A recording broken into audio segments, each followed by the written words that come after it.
Кто трансляцию на сайт. Да.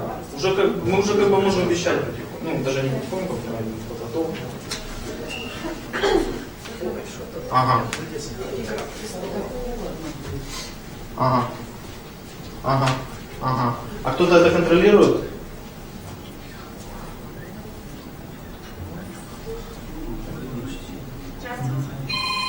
Ага, все, в 10:30 начнем. Все, окей, а кого делать, если что? Ну, там я тоже уже группу на пульсе. Да я тут. Ты Юрий там. Саша. Да. Хорошо, я понимаю. Находитесь. Все, на связи. Короче, в 10:30 автоматически начнется вещание. Там запустится платформа. Да. Хорошо.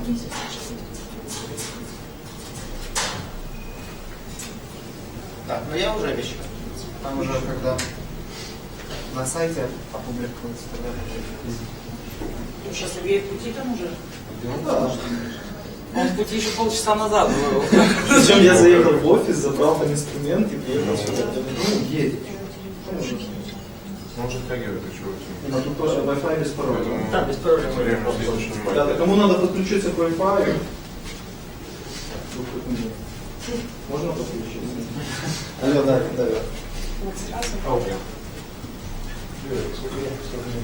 Да, круто. Ничего, нормально.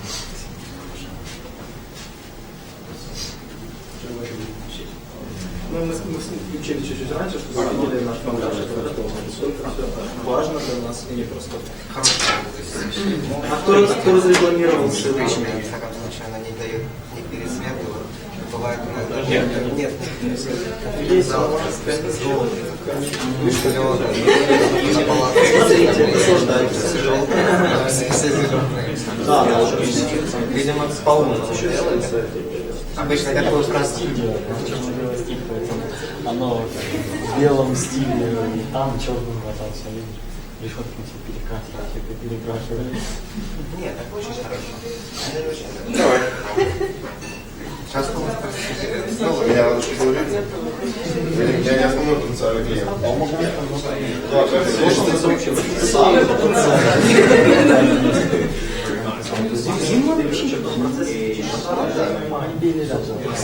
Я не уверен в правильности твоего совета, но если настаиваешь, А вас как отдельный какой-то администратор создал?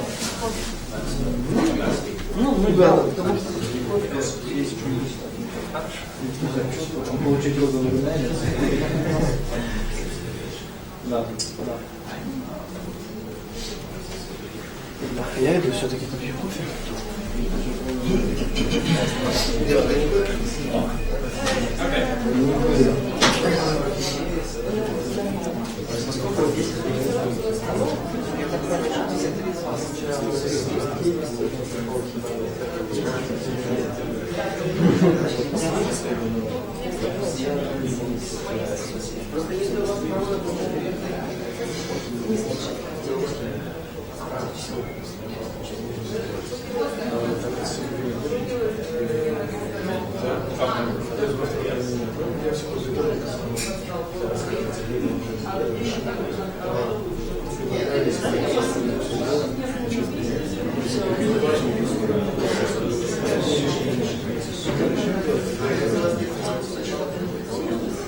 А ты видел?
О.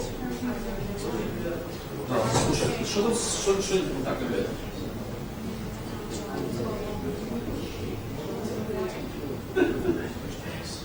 У нас есть запись слыша, микрофон стоит и будет запись самой презентации.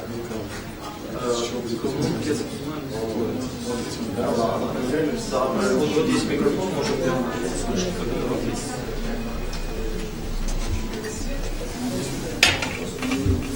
вот это основной микрофон. Не, ну они уже подсоединили все. Да, я не вообще просто что-то включали какой-то звук. Раз. А, все хорошо. И этот же звук выйдет на это, да? Нет, звук выйдет на трансляцию вот этот вот. Вот это. Да, это. Видео, клип, который мы будем сейчас показывать, который ты скачал. Он будет вот этот вот крутиться. Вот этот. Да, но мы его будем воспроизводить по моему сайту, он же есть на YouTube. А, вы уже закинули на Да, YouTube? должны были ребята закинуть, что проверить. Короче, с YouTube, да? Ну, если что, у меня и ссылка есть, и флешка есть, так что... Если есть флешка, мы можем вот флешку прямо сейчас ставить. Вот один из свободных портов. Да, нет, посмотрите, вам на YouTube скинули, там, кстати, по качеству нужно поставить Да, самое там последнее. вроде бы поджали его. Сейчас я гляну, кто-то из ребят. Ну, YouTube было бы, наверное, лучше всего. Не, вообще лучше всего Vimeo для таких роликов. Vimeo. Это тоже... Или с флешки. Или с флешки, вот, держите. Я бы предлагаю скинуть сюда на комп. Ну вот, можете взять его, одеть. Алло, да, Сережка. О. Ну, круто же. Хорошо. Сейчас выключим. Она 30-секундная задержка, конечно. Чтобы мы убрали все инциденты, которые возможны в процессе прямого эфира.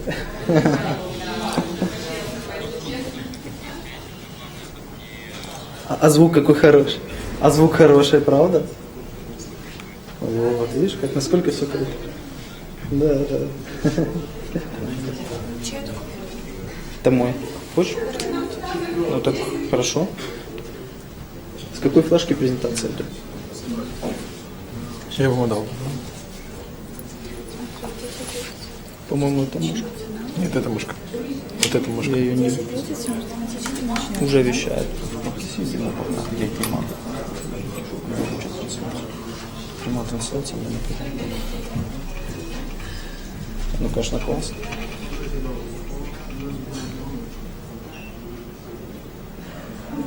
Где-то тут, наверное, да?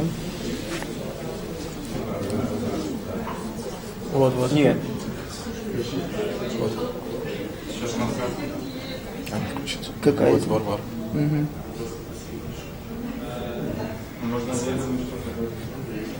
Если не может определить формат.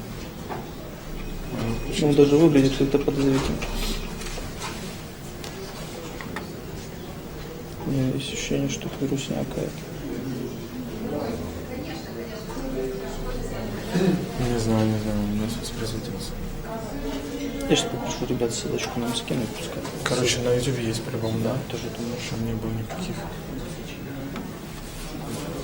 Есть еще, если что, ссылка на это. так, флешку отдаю.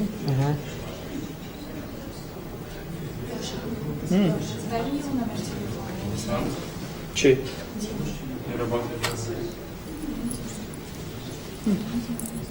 Так что есть, да?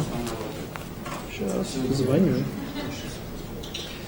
Так, звоню я Николаю. В общем, скажете, опять Да, я тоже.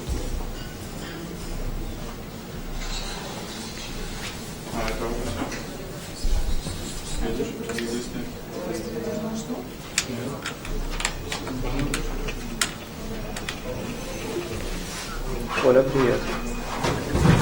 Ты на месте? Да, мы...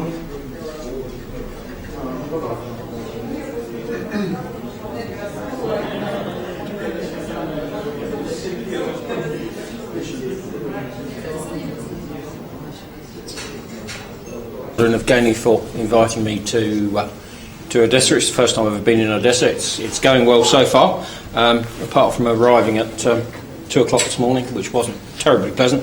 particularly seeing as I thought they were going to start this at 2 o'clock in the afternoon rather than 10 o'clock in the morning. But anyway, there we are. Yes, as Alexander said, the Ukrainian Shipbrokers Club is a member of FNASBA. It's in what we call our associate member category. FNASBA is the International Shipbrokers and Agents Association. It's got members in nearly 60 countries worldwide, ranging from the USA to Argentina, and from Japan to Australia, and pretty much everywhere else in the middle.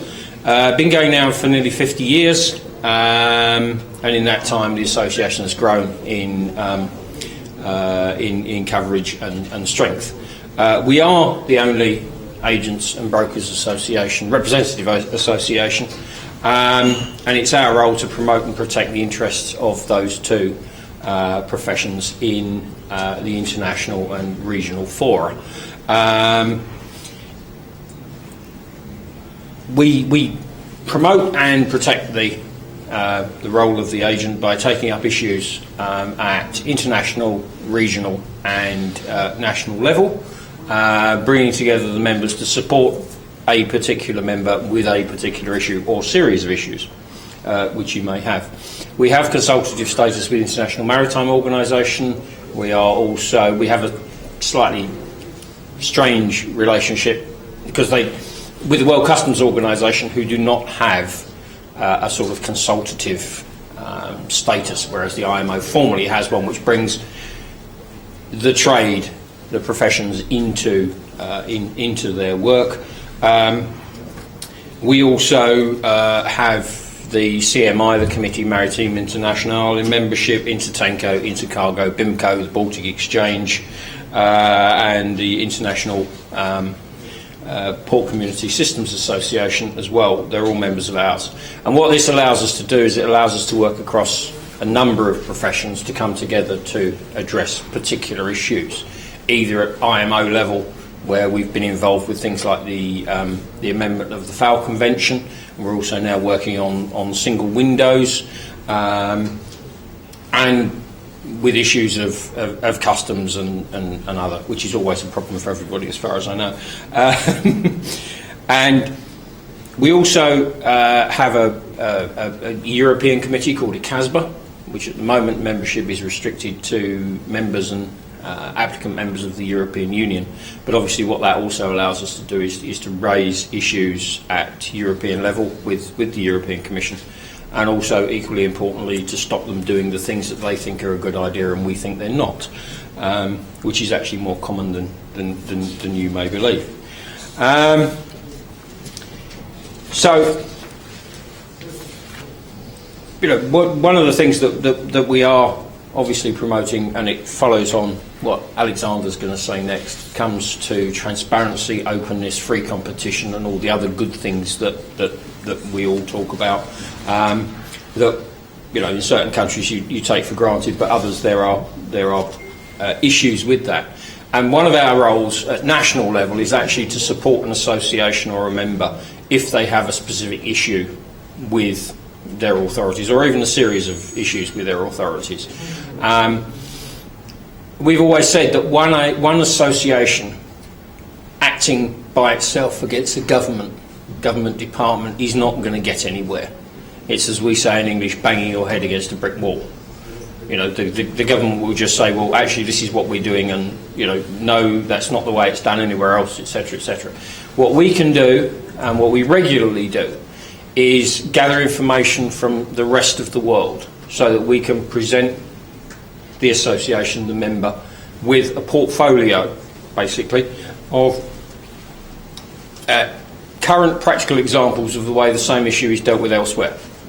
Now, it may well be that actually the way it is dealt with elsewhere is not the same as the way the association wants to do it, but quite often it actually supports the view of the association, and they can then go to their government, back to the government, and say, well, actually it's you that's in the wrong because this is the way it is done across the rest of the world, or across Europe, or across wherever it is you want to look at it.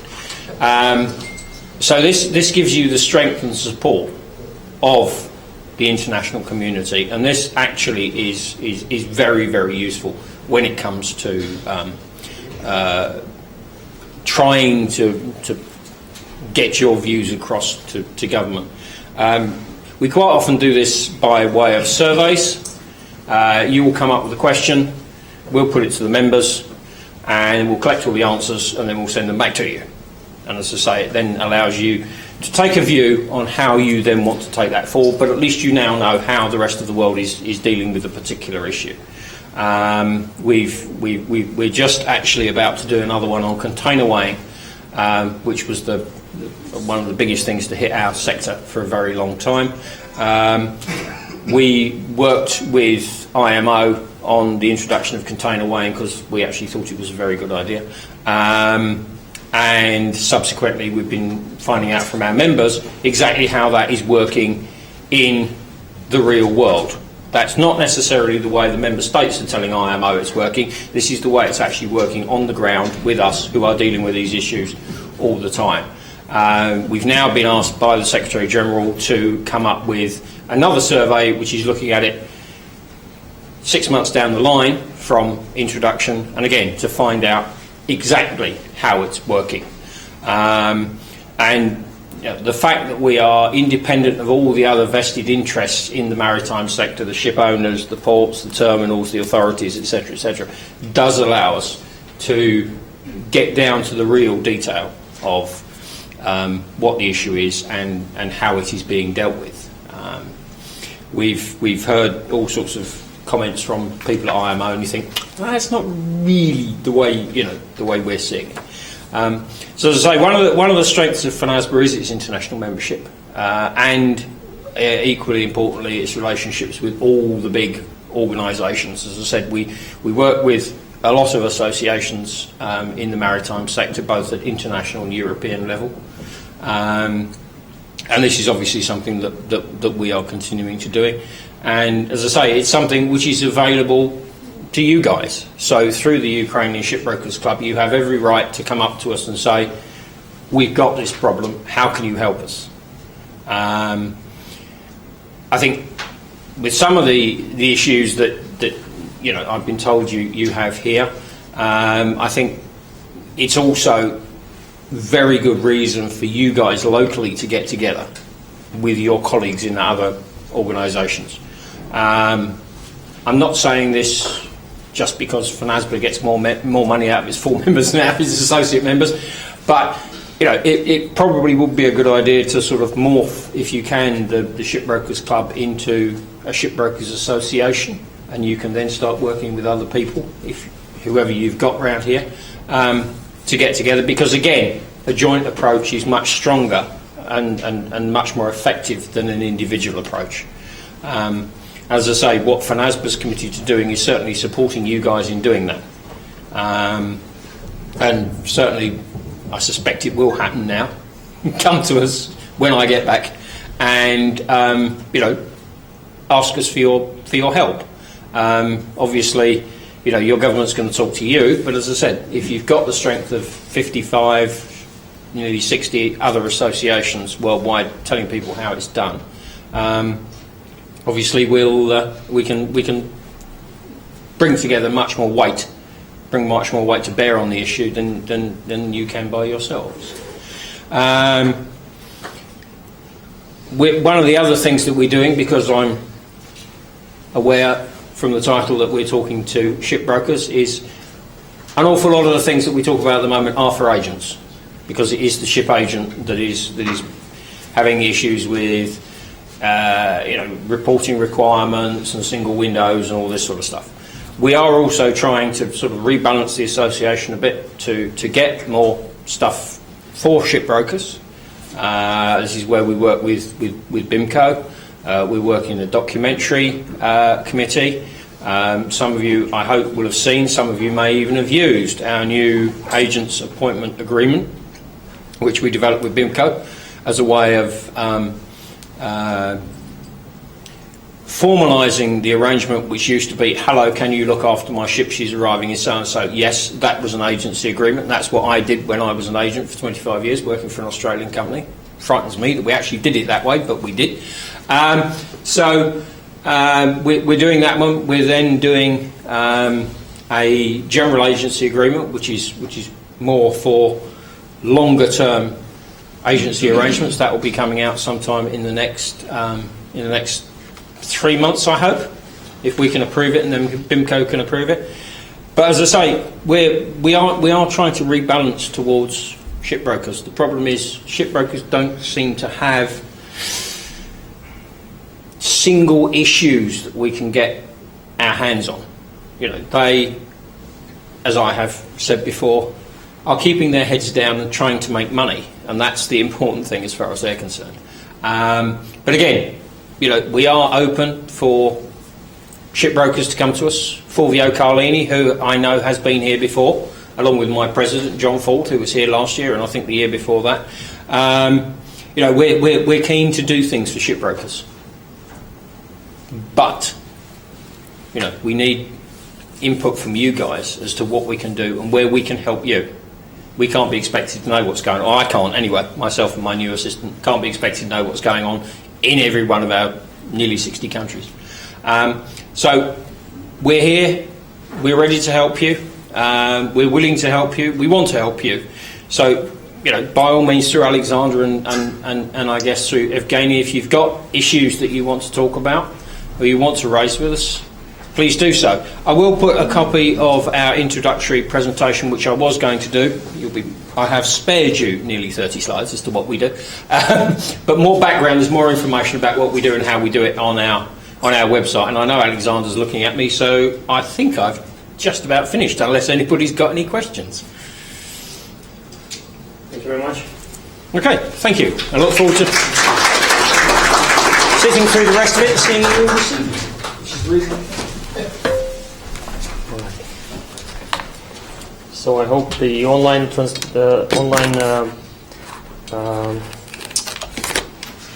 show will start as well any moment. We will have one more of my colleague joining me. That's Sergey. So he will then run through a picture together with me and you online, and that will be let's say something that we would like to go step by step for all of you to see. So anyway, first of all, I would like to thank all of you for coming here today. It's a big moment for us. It's a big moment for my team. First of all, I would like to thank my family, my wife, my mother. I mean, they have went through a hard time because it took a year to develop this. And in fact, the idea started 2 years ago when I first flew with my wife in the plane, and I tried to get relaxed and get myself a bit of sleep. When I suddenly woke up and I said, "Oh my God, this is what we have to do." And no, the apple didn't strike me then, but certainly it looked like it. And my wife usually knows that when something like this happens, then that's probably a good idea. So thank you for helping me out this period, and I also thank my team, some of whom are here. In fact, they're all graduates of the university, of the Maritime University, which are present here, and also there is a big team behind it. Altogether, there's about, I think, 15 people working on the project, which is already quite a significant number. Programmers, brokers, mathematicians, people who help create the whole structure behind this large project. The first aim, which we try to follow, is to make shipping a much better place to work in. And the way it's going now, people are bragging about all the same things. There's too much work, too many emails, shipping is not transparent, hard to work because everybody knows everyone, and you don't get enough information. Things are being hidden, as you know. Sometimes you don't get enough of it. Sometimes you have to use different sources to find what you need. You have to wait. Some people are traveling, bad connection. You go on meetings, then you have to read like 100 emails behind. So all these problems together are also our problems, and they are problems of every broker, every shipping company in the industry. Also, we try to tackle them and try to deal with them in ShipNEXT. First and foremost, we as any other shipping company, we receive thousands and thousands of emails. And that is, in fact, the problem number one, which today has struck all the players. Before internet ever existed, it was easy. You travel to a certain country, you meet a person, you talk to him, you make good friends, and then you use fax or telephone to make a deal. And shipping did develop a good phrase for that, which goes as our word, our bond. Yeah, but ever since, email started to come in, and then today, Varamar itself and other companies receive up to 10,000 or more emails a day, which of course is getting more and more difficult to read and understand. And as I wrote there, evaluate, match, calculate, quote, then negotiate, and then finally, when everybody comes to a point and everybody finds the time to read and understand and comprehend all those terms and conditions, finally a recap appears with time, and then finally, when somebody does find the time to make it a booking note or a charter party, that requires another up to a day sometimes or more until that happens. And then, of course, the chicken and egg situation, where you have more brokers, more managers in the company, more people, more emails come in. And you're not always efficient enough if you miss out or if you don't read enough of it. Yeah. So that's indeed a problem which everybody is facing today. Human error, yeah. In our company, in anybody else's company, people tend to either forget or lose out on some things, or skip, or forget, and that's a common problem for everyone. In fact, you can never remember everything. You have to find it. You have to spend time to find your sources, your databases, and especially as the fixture goes on, the usual way is that you usually start asking people for information. Then they come to that certain email you sent. Then they look for that information. They send you a reply with this information attached. You look at it, you read through it, then you make your decision, and this process takes time. And hopefully by then you have thought of the whole route of your ship's next voyage, and took into consideration all the factors, some of which are not always known. Complex calculations involving numerous data.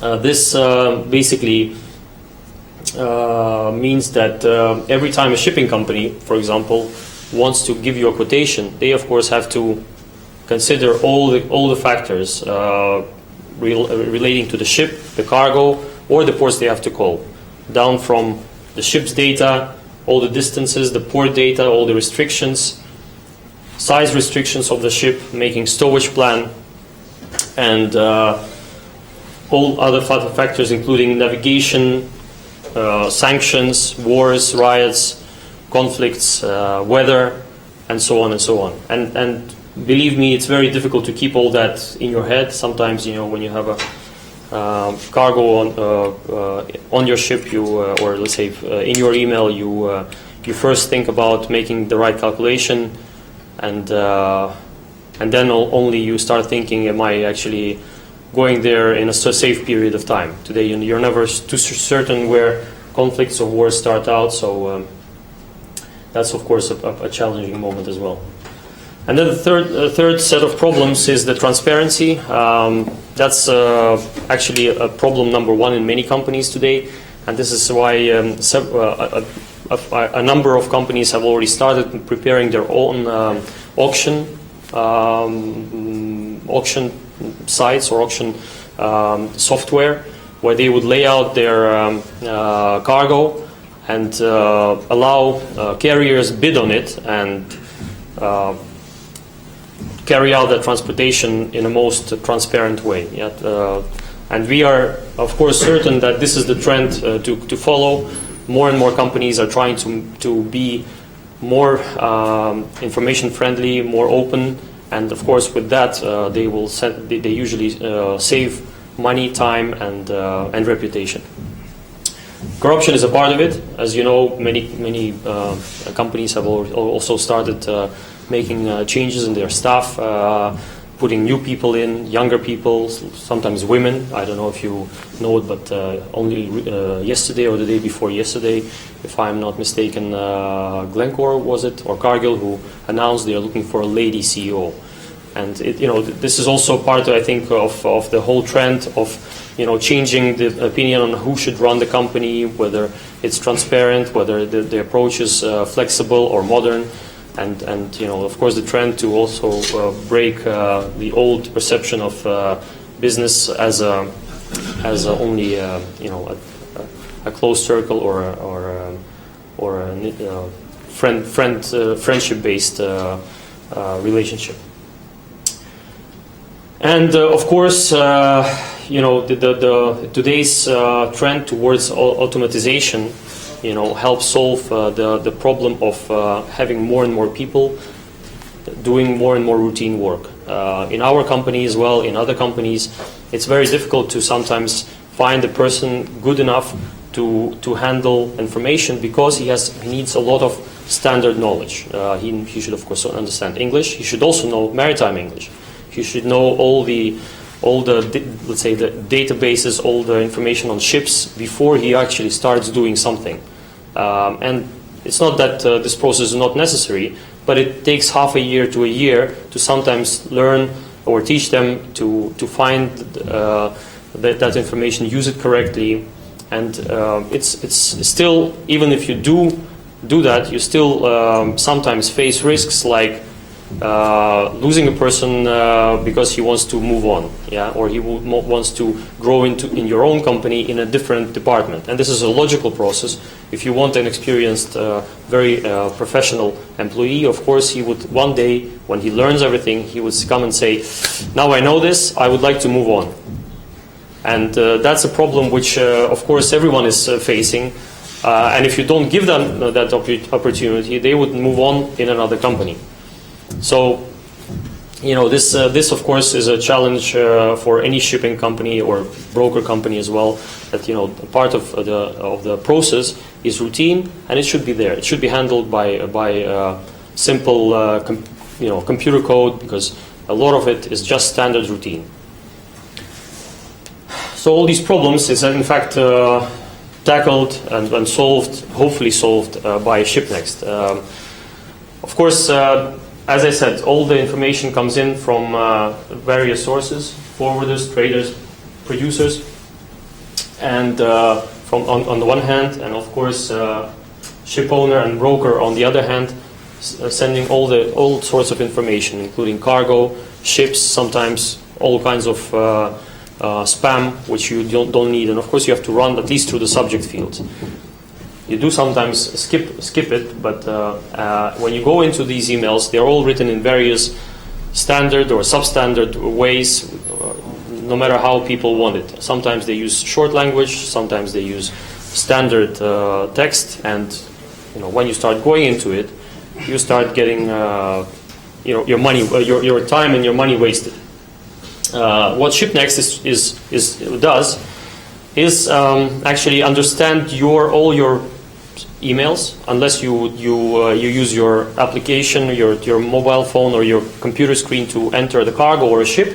You can just use a standard email. You don't need to make it in a certain form. You can write it in a plain English with mistakes. The system will then understand anything you write.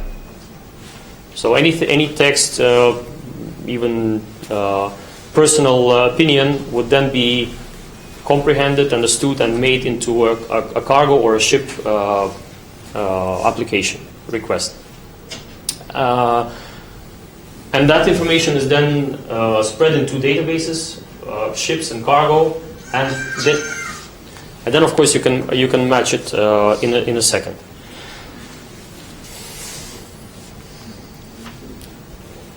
This here, as I explained, is an immediate automatic ship search.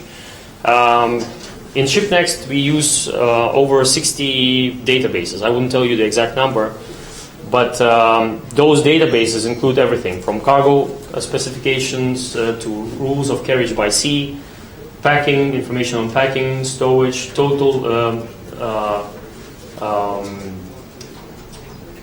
space and capacity required.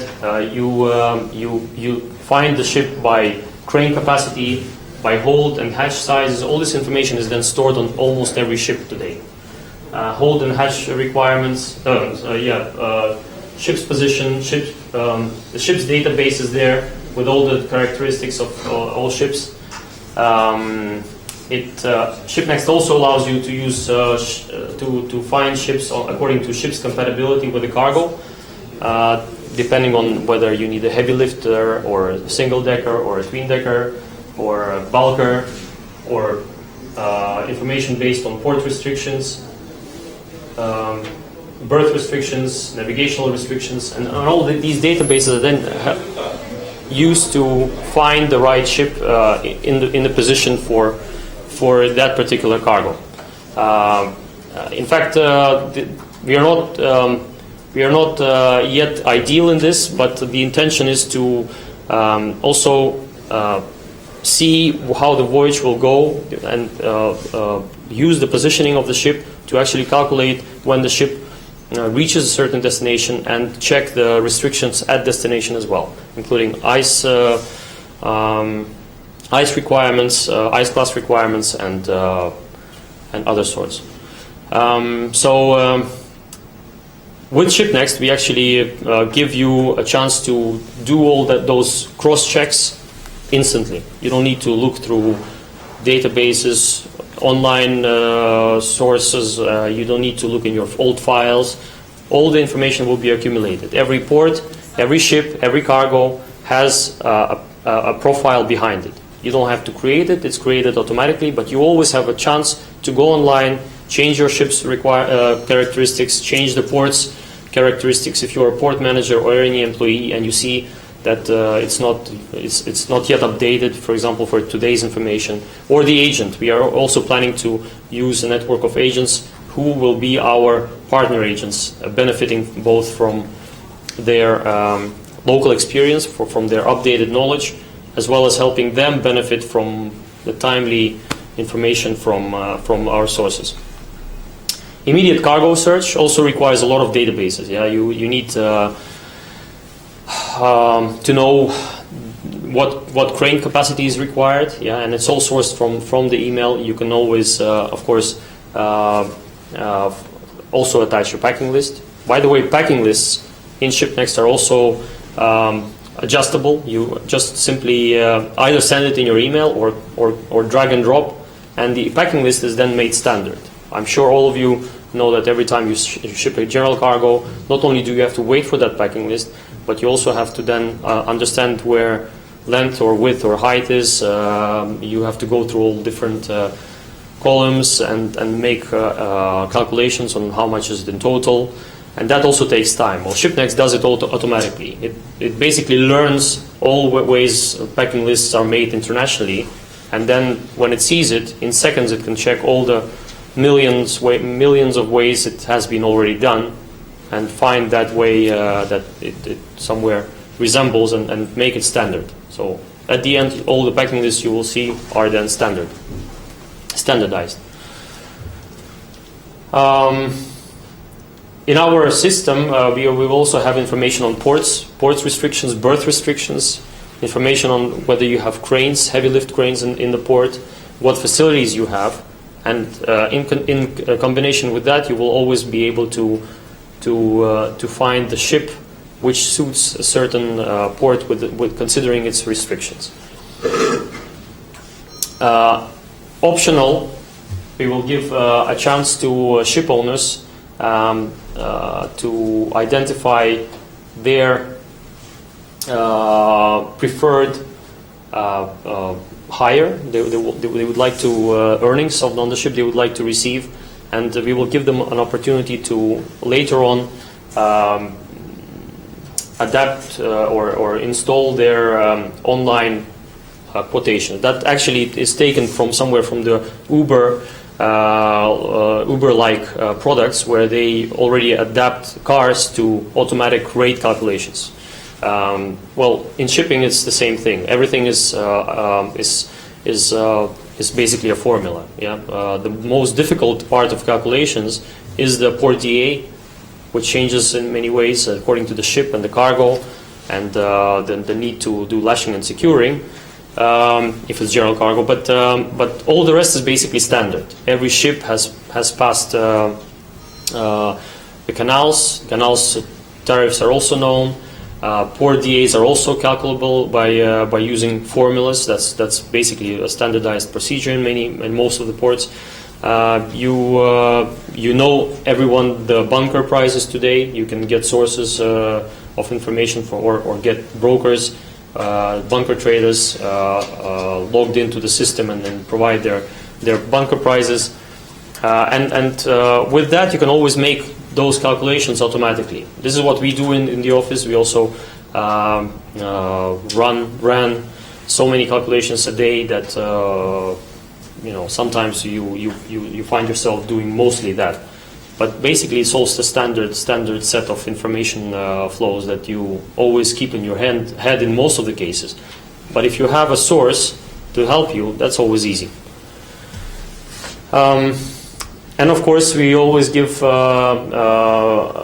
lot of time to do negotiations. And an online contract management tool installed in ShipNEXT allows you to do all that very, very easy. But I will come to that later on. This is how the main.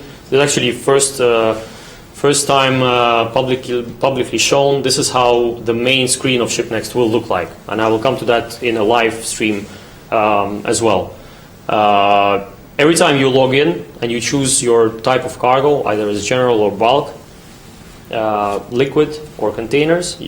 Container and liquid cargo will come later on this year, but the general cargo and bulk will basically allow you to see streams of information constantly coming in live. Here in terms of cargo, and on the right hand side in terms of ships. So every second, every minute we receive tens, dozens of emails which then come live, and already fixed at shipnext.com is the email where people send their requests. They don't yet get that information in return, or let's say the solution in return, but in fact the minute we launch, every email you send, you don't even have to go online. You will receive a quick response by email with information on the solutions you were looking for. So if you send a cargo, instantly the system sends you the ships that you were looking for. And if you send a ship position in any form, even with a short line, you will then get cargoes which are available in that certain position. If you look at this table, I will go through different columns. Here's the column with the reference. We will have our reference as well as the shippers or the brokers' reference. Information on where the port of loading and the port of discharge, the cargo type, weight and volume, laycans here, and freight and status. Now this is where I would like to stop for a moment. Freight and status is actually our know-how.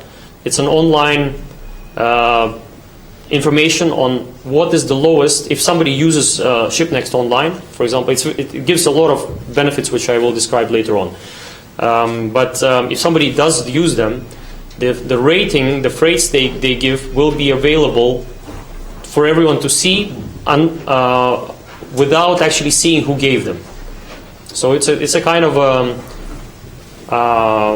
an information that everybody is interested in, and it allows you to see, because as you know, everybody, or not everyone, but most of the people, they're used to ask brokers or forwarders or traders for a freight idea.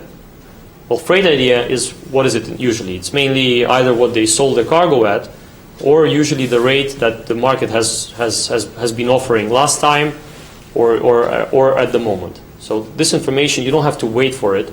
We hope to let people use it available now. And then if you see this cargo is not paying good enough, or if you see you can still bid and maybe try and make it, then you can at least aim at a figure which was given online. Of course, anybody who starts abusing it, giving false information, will then be spotted and banned from using ShipNEXT if it's abused, and those kinds of things are then easy to identify. But usually, anybody who gives a rate online, should know if the cargo is good paying or not, or aim at a certain rate. And if you are the owner of that certain cargo, you are the only one who would then be able to see who gave each rate. Status means any cargo which enters the system is given for 24 hours to live. So you send the cargo, you don't want it there tomorrow, or maybe if you want it again, you should send it again. You always have options to change to fix it elsewhere. You don't need to use ShipNEXT, but ShipNEXT doesn't need outdated information. It will be stored there, but it will not be available for online bidding. So then we come to ships. Of course, you can always change between different colors. You don't need to have it black. You can always have it white. You have the reference number. You have the ship name. You have the weight, the total dead weight, or the bale capacity, or the grain capacity. The information on gear, the open position, and that's another interesting column.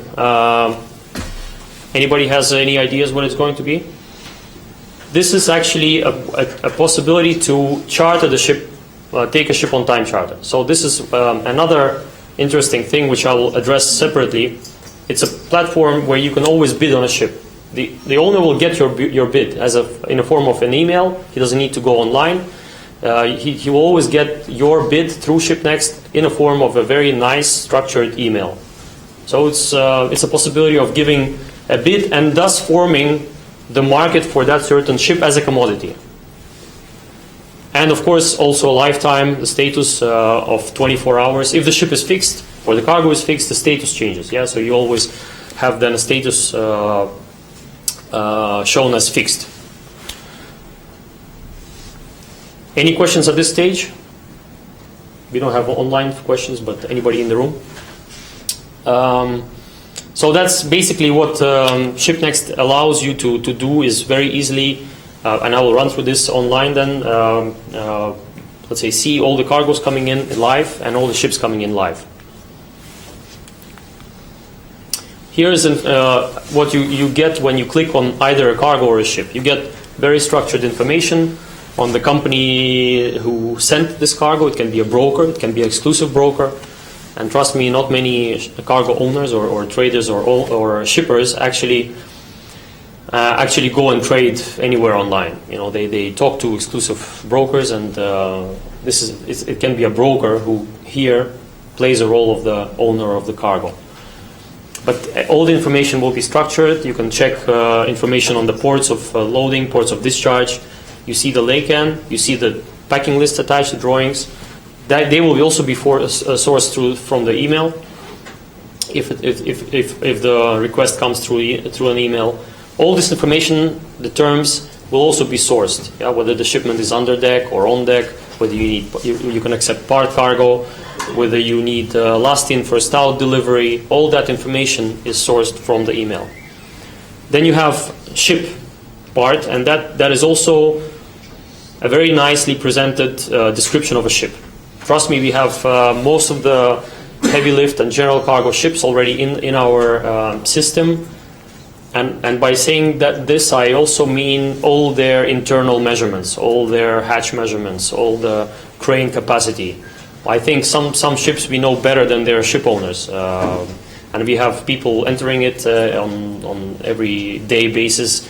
And we source the information we don't have. We really get a really nice database that will allow, the better it is, and we welcome all owners and carriers to use this source to enter the correct information if the information we have is somewhere not exact or not up to date, This will allow them to, without their own work, source the right cargo. Because when they send their circulars and they send it also to ShipNEXT, then basically ShipNEXT does a lot of their work for them automatically. Then we come to the trading. Well, this is offer, sending an offer. But I will skip this because we will go through it online.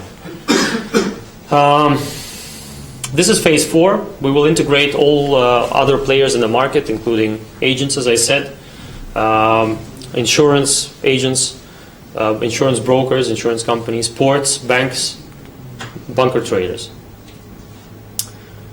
And this is what I wanted to say when I mentioned the possibility of trading ships as a commodity.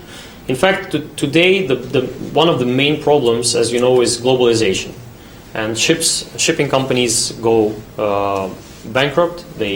Ships tend to flow into bigger and bigger groups, into banks. There are banks with 300, 400, 500 ships today, and they run with these ships from one to the other company. Sometimes giving this a number of ships as more like a burden rather than a possibility to work properly. Because when you as a shipping company suddenly have 10, 20, 30, 50 more ships, it's a problem because the market doesn't change with that. It's just another person who gets, or another company who gets his hands on this fleet, and he doesn't generate cargo. He just has to be more efficient than the company before him.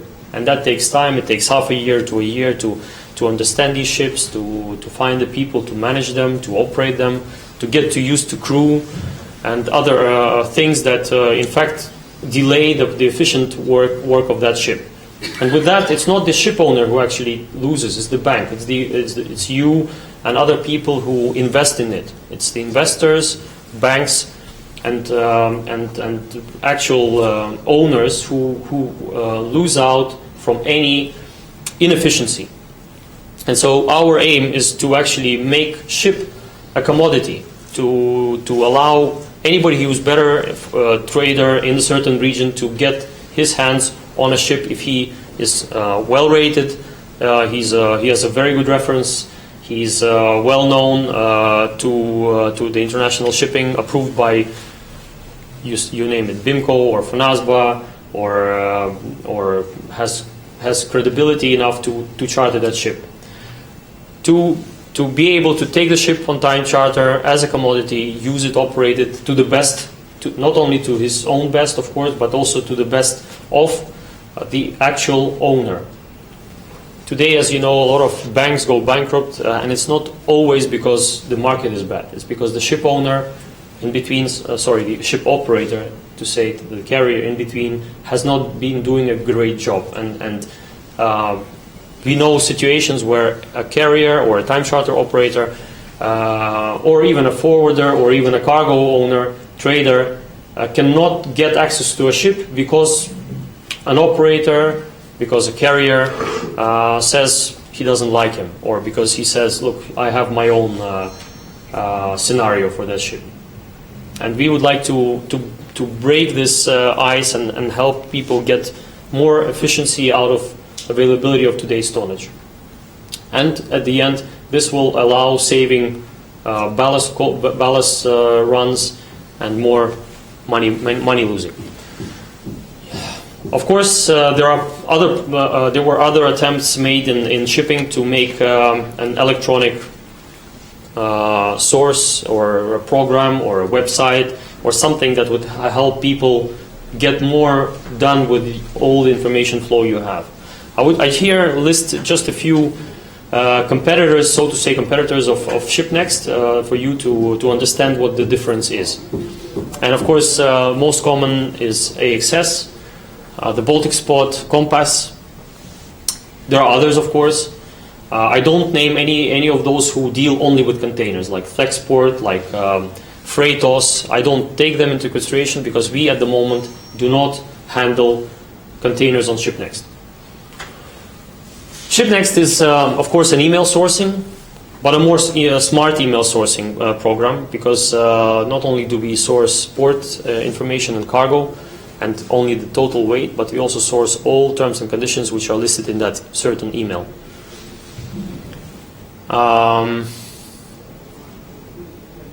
It allows you, of course, like all other products, to manually find the ship for a certain cargo. It does take much less time in ShipNEXT. But you can also work without actually going online, and that's a big difference with ShipNEXT. It does not require you to actually go to any website, and that's a big time saver for you. And it doesn't actually need you to change your habits. You don't need to use or go anywhere to get things done anymore. We have a huge database processing, with all information on cargo, ships, ports, distance, tables, restrictions. It helps automatic matching. It helps, ShipNEXT allows you to make stowage calculations backstage, so you don't need to make a quick cross-check whether the ship is suitable for the cargo or not. Even when it's a general or a heavy lift or an oversized cargo, ShipNEXT does those calculations because we have all the database of all the measurements of the ship. It also allows you make automatic voyage estimates. Online market platform, something that has not been there so far. Everybody knows Baltic Exchange, but Baltic Exchange has not been very efficient in MPP and general cargo tonnage. It has not allowed to make the scale of what any ship is worth today, and that, of course, it does not give you a very transparent overview of what is happening in a big part of shipping, which concerns MPP, multi-purpose tonnage. Online tendering. This would allow any company to make an online tender, collect freights openly, and not waste time on creating something of their own. Negotiation platform, where you can make very easy negotiations online, save a lot of time from the phone, from your computer, and you don't even actually have to sit in the office. Contract management, you have all your contracts. A week ago we have signed an agreement with BIMCO. All the documents generated by ShipNEXT are all BIMCO approved. It's a win-win partnership. We get their forms. They get our support in actually promoting their forms. As you know, BIMCO has their own online contract management module, but it has not been broadly used, and people, find it difficult to use different sources of contract management and online work. So we help BIMCO as well by using their platform and still paying them for every contract made. Reporting, notifications, I will not go into that in very big detail, but in phase 2 and phase 3 of our work, you will see a lot more statistical data used in everyday chartering activity, voyage calculations, and so on. And rating. We did not yet implement that, but we are going to use a rating system to help get your opinions, your market players' opinions on every player, just like you have in Uber, for example. Yeah. ShipNEXT contains 4,000 ports and above, distances, 3 million distances, 50,000 ships, over 50, actually it's over 60 now, databases, and more than information on more than 1,500 types of or different kinds of cargo. This is the team, and with this I would like to go. Online and perform a little test with you. Сегодня на фикс, да, отправлять?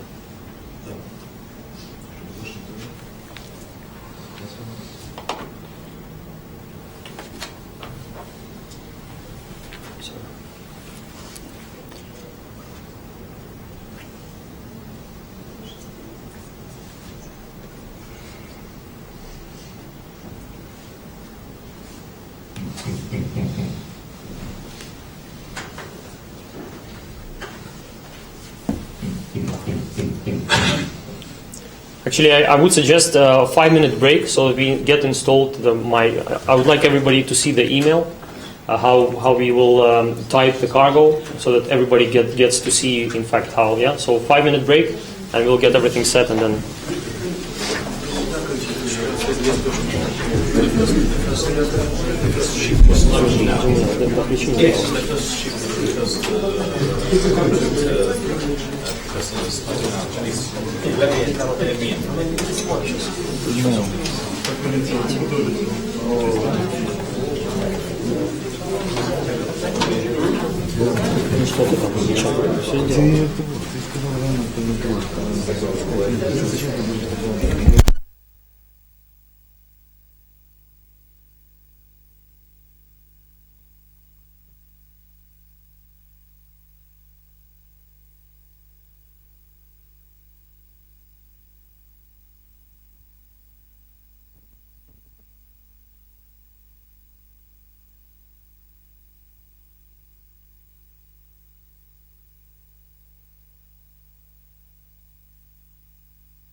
как позиция? Просто я не буду контрастировать, ничего не будем делать. Просто добавлю, просто покажу, что он парсит. Давай. Okay, so we can continue. Is everyone here?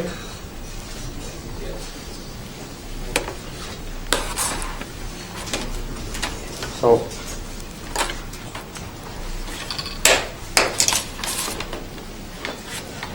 sorry.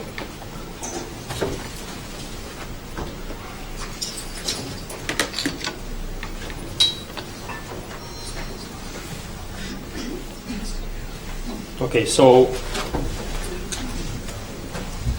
sending emails, email requests basically looks like a standard procedure, yeah? I enter the email address and then I can write, Dear John, I would like to ship transformers from Odessa to Shanghai. Total cargo is about 2,000 tons and 2,800 cubic meters. What else is there? Heaviest unit 200 tons, and cargo is stackable. Thank you and goodbye. And I send it. It's gone. Then I log on to the main deck, and it should basically come any moment there. I hope.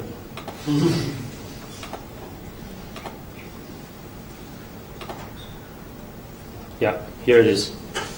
Odessa, Shanghai. Machinery, transformers, 2,000 tons, as you see. Loading and discharging rate. That's basically at the moment it's taken from the port, from the port statistics, but we will change that. And then GenCon is a suggested charter party, which is used. And of course, you can find suitable ship. So far in the system, there are no ships in position for that certain cargo, but my colleague there can create one, and then we can see it's sourced. While we enter another email, he will create an email, a ship position that will then be sourced for that certain cargo. Then, for example, we can also send another email in a different form, and that can be like Odessa, Masan, or say 10,000 tons grain, say 5,000, 10,000 checks, part cargo, GenCon.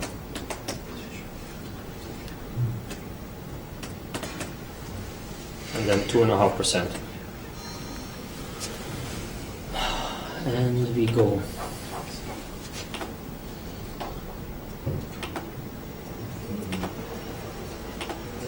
Sorry.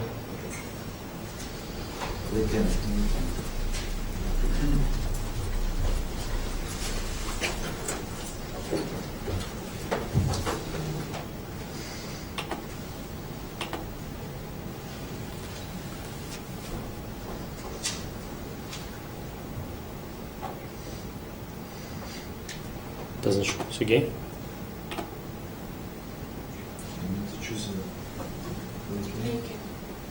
But okay.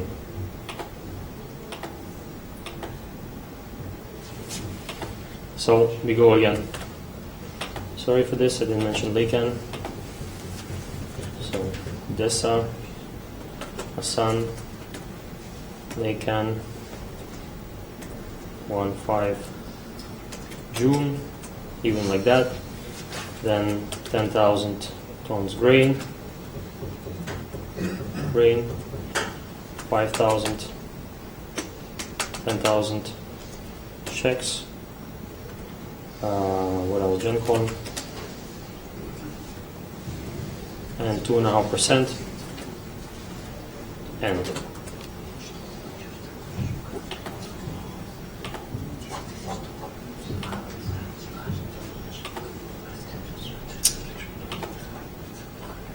sorry, I want to relaunch. So yeah.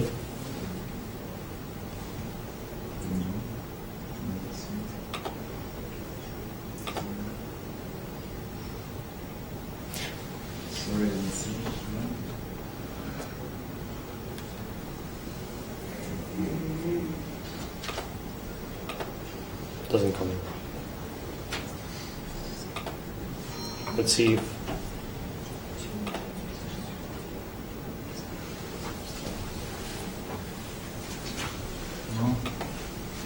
There it is, huh? oh yeah, okay. But it's different. Okay. So we have the cargo and we find suitable ship. No, there is no suitable ship. So basically, now while Sergey creates a ship in that position, we go and see that we have here ships. We can go in, find any certain ship with all its dimensions. Find here, of course, you can change white and dark view. You can make filters by port of loading and see all the cargoes from Odessa. You can search by port of discharge, laycan, weight, volume, and so on. Of course, we are always improving this, so any suggestions on how best to filter the cargo are welcome. At the moment, we are working in a test mode, so this information is mainly being tested. You don't see the actual data here, so Sergey will try to make an offer on my cargo, and I should be able to receive it any moment. While then, I try entering a ship position. So ship position can be, for example, we have here person from Vertom, so we have boat trophy, open, I don't know, where is it open? Mumbai, 1/5 June. And I send it. It should come even easier because I don't need any details on cargo. It should be there, updated in a moment.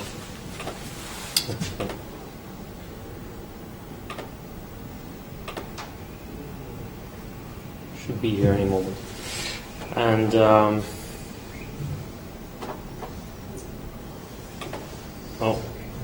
no. Что?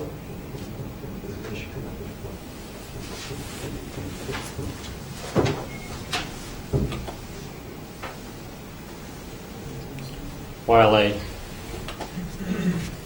Here it is. It is there? Okay. Okay. So we can go in and see details of boat trophy with all its measurements. I'm sure Rob perhaps doesn't remember all of it, or do you? We can test you, including the area and the speed which is so far a description of speed, but any owner can go online, source his ship and change the information anytime. But basically all the information is available here. And last but not least, we can also try to make it more advanced, but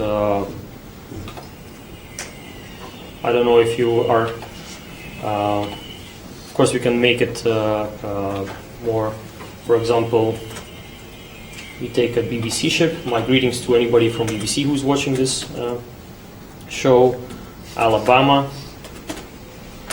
open. I don't want to, of course, misinform anybody, but open, let's say, Odessa. And what is it? What else we can say? 1-5 June. Basically, we don't need any more information. We can, of course, put in any other information or comments like looking for cargo this or the other direction, or whether you have already parked cargo on board. Oh, sorry. I don't know what happened. I will try again. BBC Alabama. Open Odessa. Laken. Sorry, not Laken. 1-5 June. And here I have.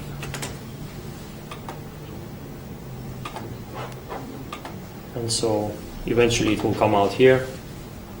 As you see, it already sourced Stade coming in from the emails. Oh, here it comes, BBC Alabama. Also, we go online, into the ship description, and here you have all the description as well. So you can, in just a few days, we will add another option here to find the suitable cargo for that certain ship, and it will be added. But as I said, at the moment we are not in fact launching it in the open as from today, but we will be testing it with a very limited number of our clients, our carriers, our users, traders, brokers, and try to improve it and make it as usable, as close to day-to-day business and as practical as possible. So,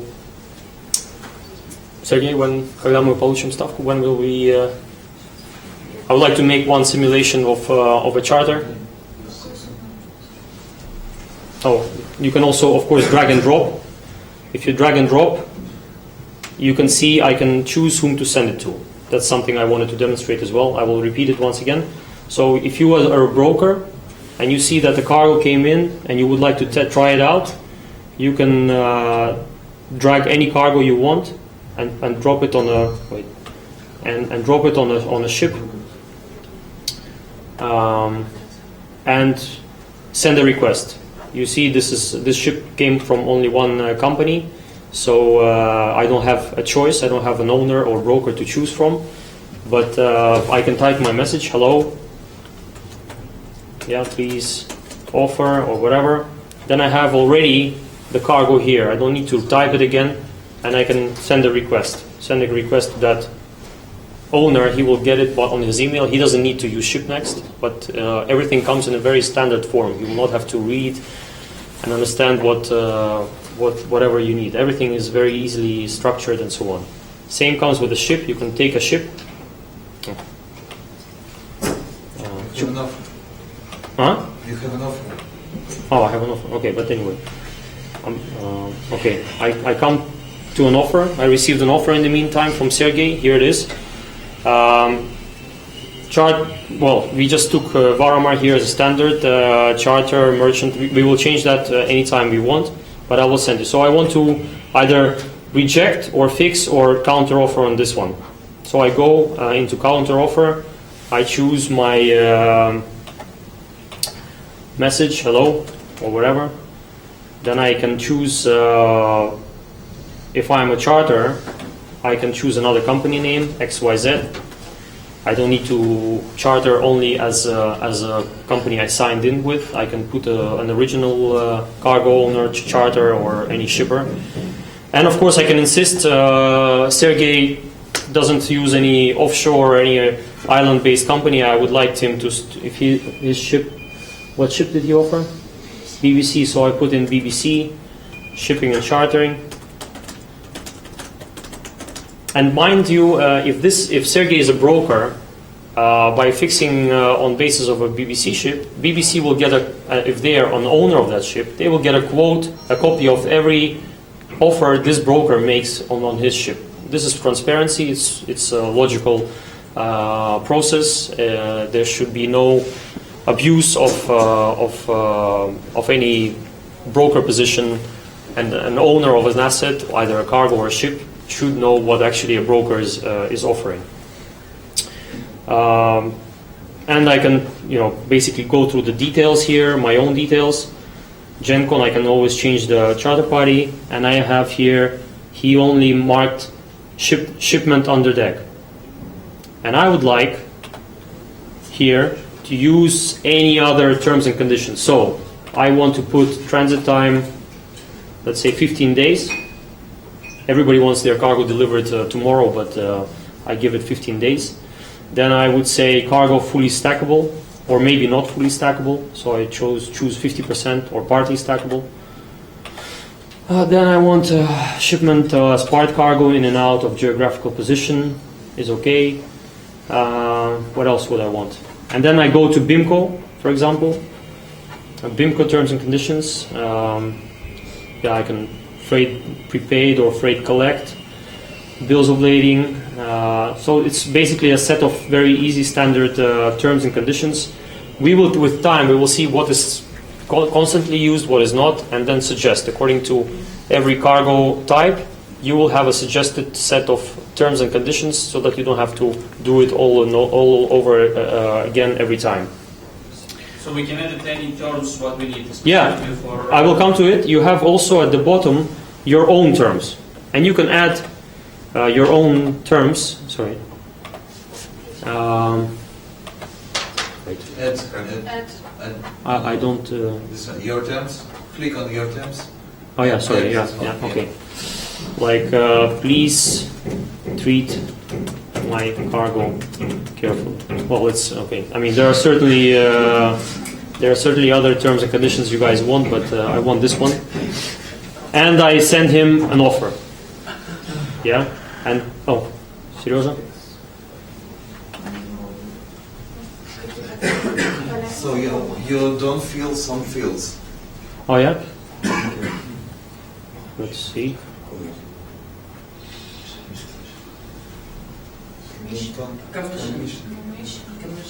No, it doesn't.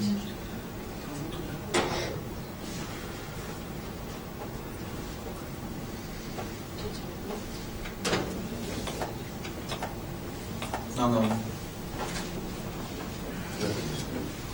No commission. No, it's it will come. It will come. The commission is always very important. I don't know. Maybe I will try this. Maybe it's something went wrong.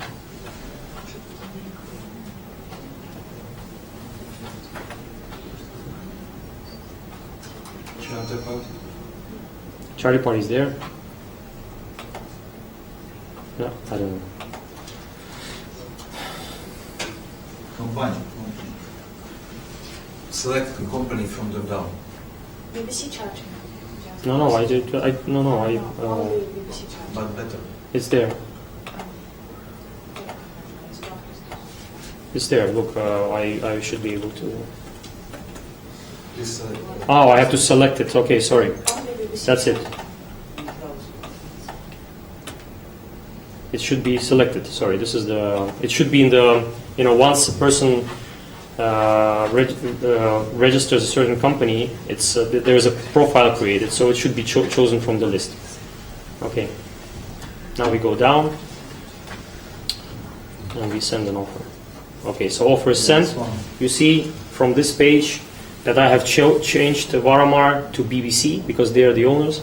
I want them as an owner, and I added several more clauses. And the last is my own clause.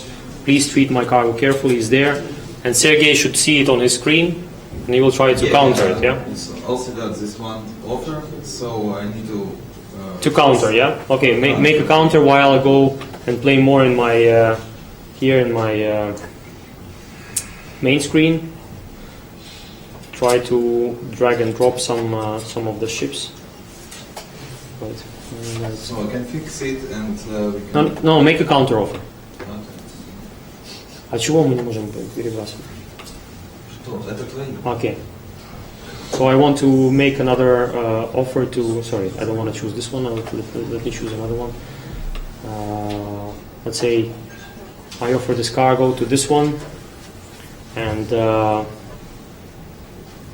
send a request, it's sent, and then if I want to make an offer, but I don't have a ship to make an offer with, I can, well, later on we'll add that you can drag and drop any ship and make an offer on basis of that ship. But if you do, it's basically a broker's activity, so this ship owner will always see if somebody makes an offer on basis of his ship. And why is needed? Well, because sometimes, you know, we actually in today's dinner there was a company which asked me not to give access to one broker from another country. I will not name the name. Why? Because they actually made a fixture on basis of a ship without having that authority.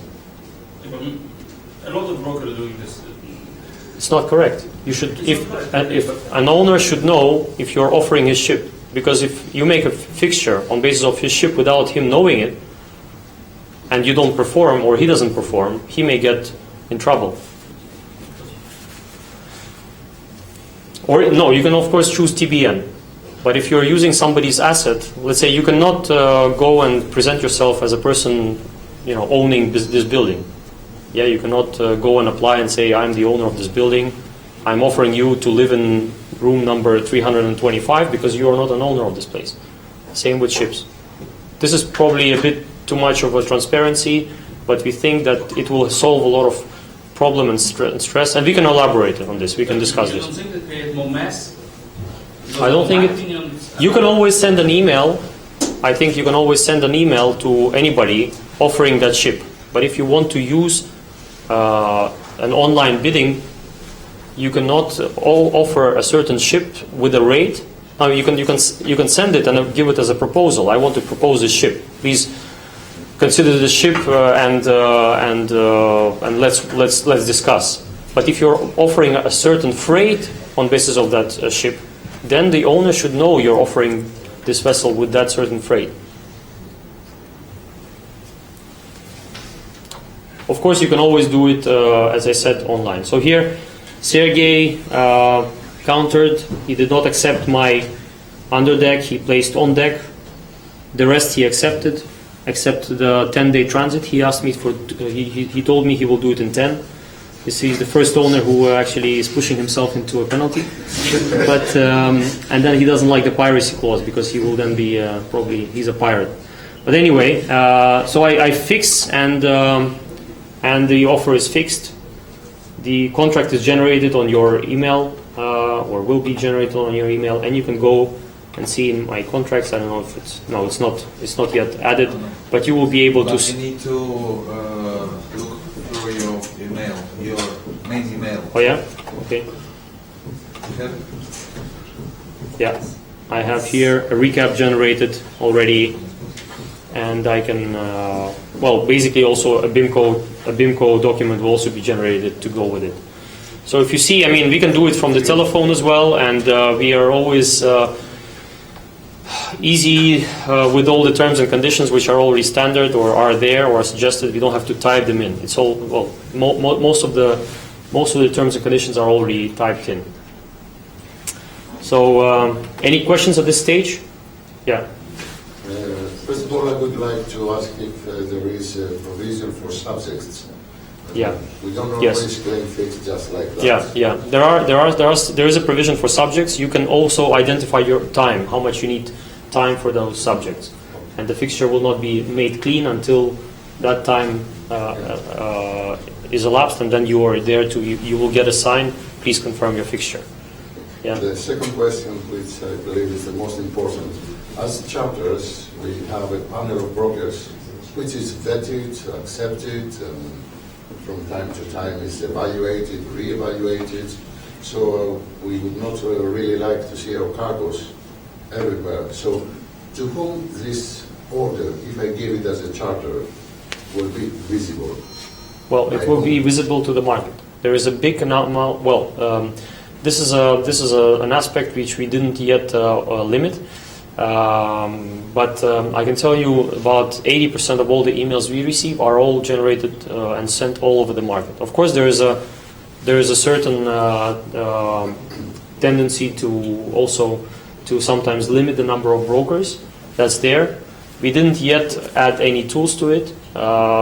I don't know if Sergey tells me we can do it on case-to-case basis. Probably So it's we can maybe we can add some preset for how hide your cargoes or your ships. I think only cargoes. Maybe for some several of brokers, you can show it only for a certain amount of brokers. Yeah. Well, exactly, it seems possible. Maybe you can use rate some rate. We want to implement rate systems. But, a rating system, yeah, that would allow you to. But Thomas would like to know whether you can make it visible only to a certain number of yeah, you can limited. choose. You can choose if you want, but we need some improvements. Yeah. I believe this will make everybody's life better. Yeah, and easy. all the crane houses, they work through a panel of brokers and a panel of direct operators, owners, etc. So we need to perform a very, very sophisticated vetting before allowing anybody to touch our business. Plus, we don't want our cargo order to be misused by big circulations. You see, the market gets a wrong impression. And especially whenever we work on a forward basis with companies like you, so we fix our forward positions together for September. I don't want a broker who is not in my panel to circulate everywhere. Gives a wrong impression, and also non-vetted entity will not do business with you. Finish. On the other hand, yeah, I agree. This we have to add. On the other hand, you here you also see who is bidding, because in some cases you get an updated information on sometimes people fix with a carrier or a broker who is already not as good as 1 year ago or half a year ago, because you haven't been, and that rating is also reflected here, or a ship which has not been doing well enough. So there are advantages which we offer when you trade with or through ShipNEXT, and of course you do get an idea of other people's rates, and that is also what maybe the management as a whole, the group owner would like to see, is that of course there is a certain closed group of traders or brokers, but the general rate for this cargo is, I don't know, maybe $10 less.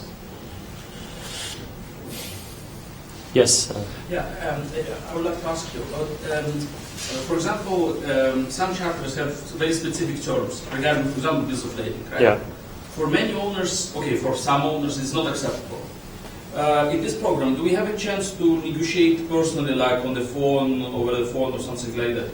You can. Or you should just need to There will write be a it chat. down? You will have a chat like Skype chat, where you can give a quick comment or send a small text message outside the negotiation. You can pick up a call and make a call yourself anytime, of course. But here we will have an online negotiation platform plus a little chat box. So you can always give a quick remark or ask a question outside negotiations. Okay. Yeah, calling is not yet part of it, but you can always call separately. You will have contact data of every player who is subscribed to it. So it's like his personal business card as well. You can go in and see his contact data, where he is, what his email is. So it's there. Yeah. Yes.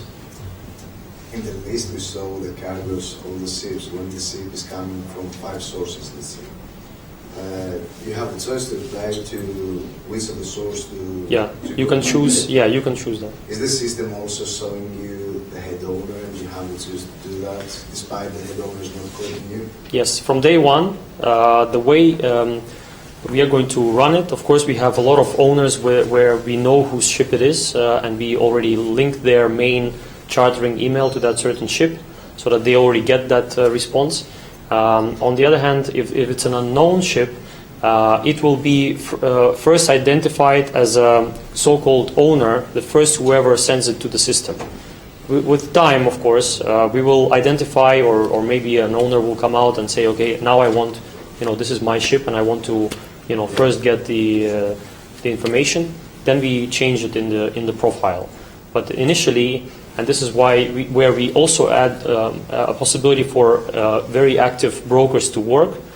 If they are first to send the ship to ShipNEXT, they will be then considered as the first instance for that particular ship until we change it. So, of course, this system will become more and more advanced, more and more as a correct database of all owners and brokers and cargo types and so on in the world. But of course, it will take a bit of time.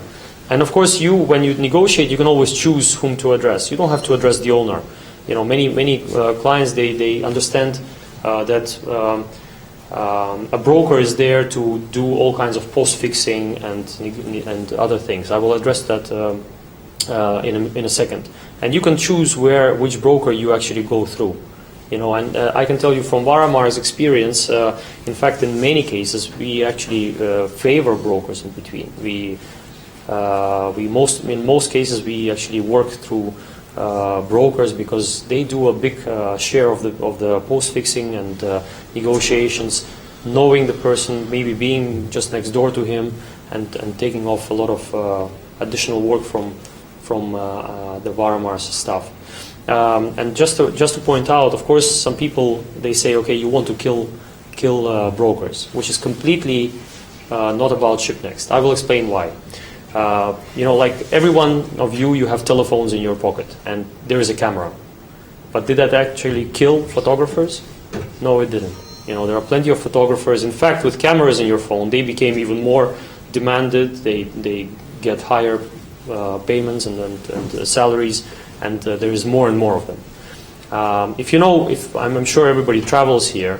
Everybody who travels, they know an advantage of having your own travel agent.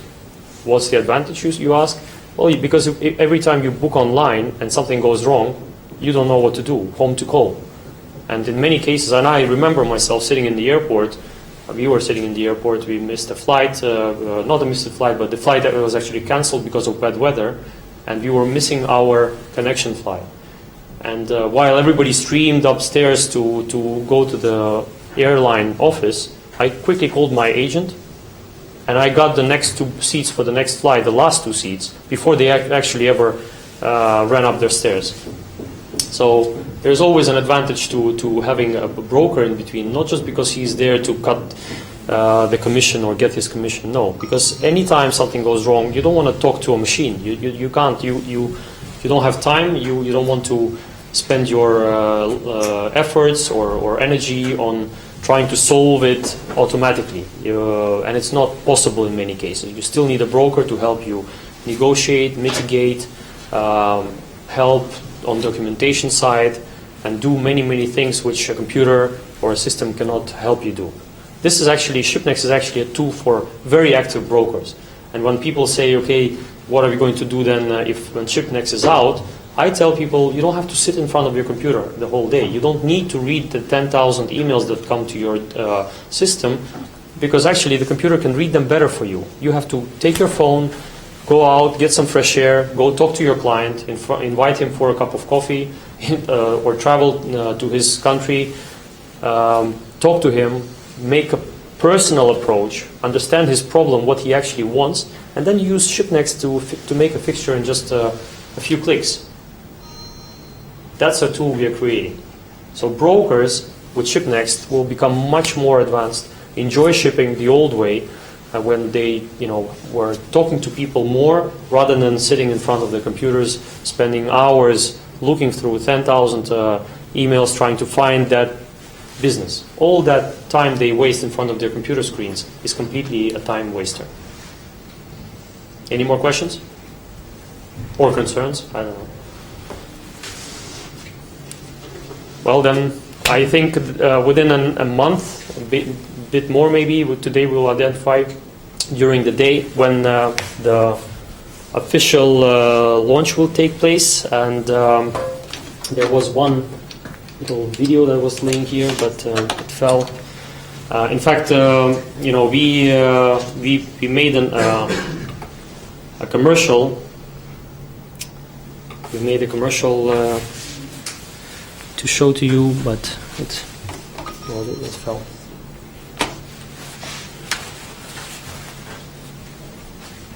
Okay. I will try to see it on the website and maybe see myself there. Yeah? Another quick question. Yeah. How much this program charge? It's a good question. We actually compared ShipNEXT with our so-called competitors who offer a very small fraction of what ShipNEXT will do. You get charged there anything between $1,500 or $1,000 up to $3,000 a year. We will most probably decide how much we are going to charge, but there will be a subscription from start. It will be cheaper than the rest of the players from start, and when it gets more advanced, because there will be more advances made, with that we will see whether we are ever going to increase it. But the idea is actually to get more people in rather than to push them away with an expensive subscription. Okay, so it will be not charged fixture to fixture, it will be charged per year?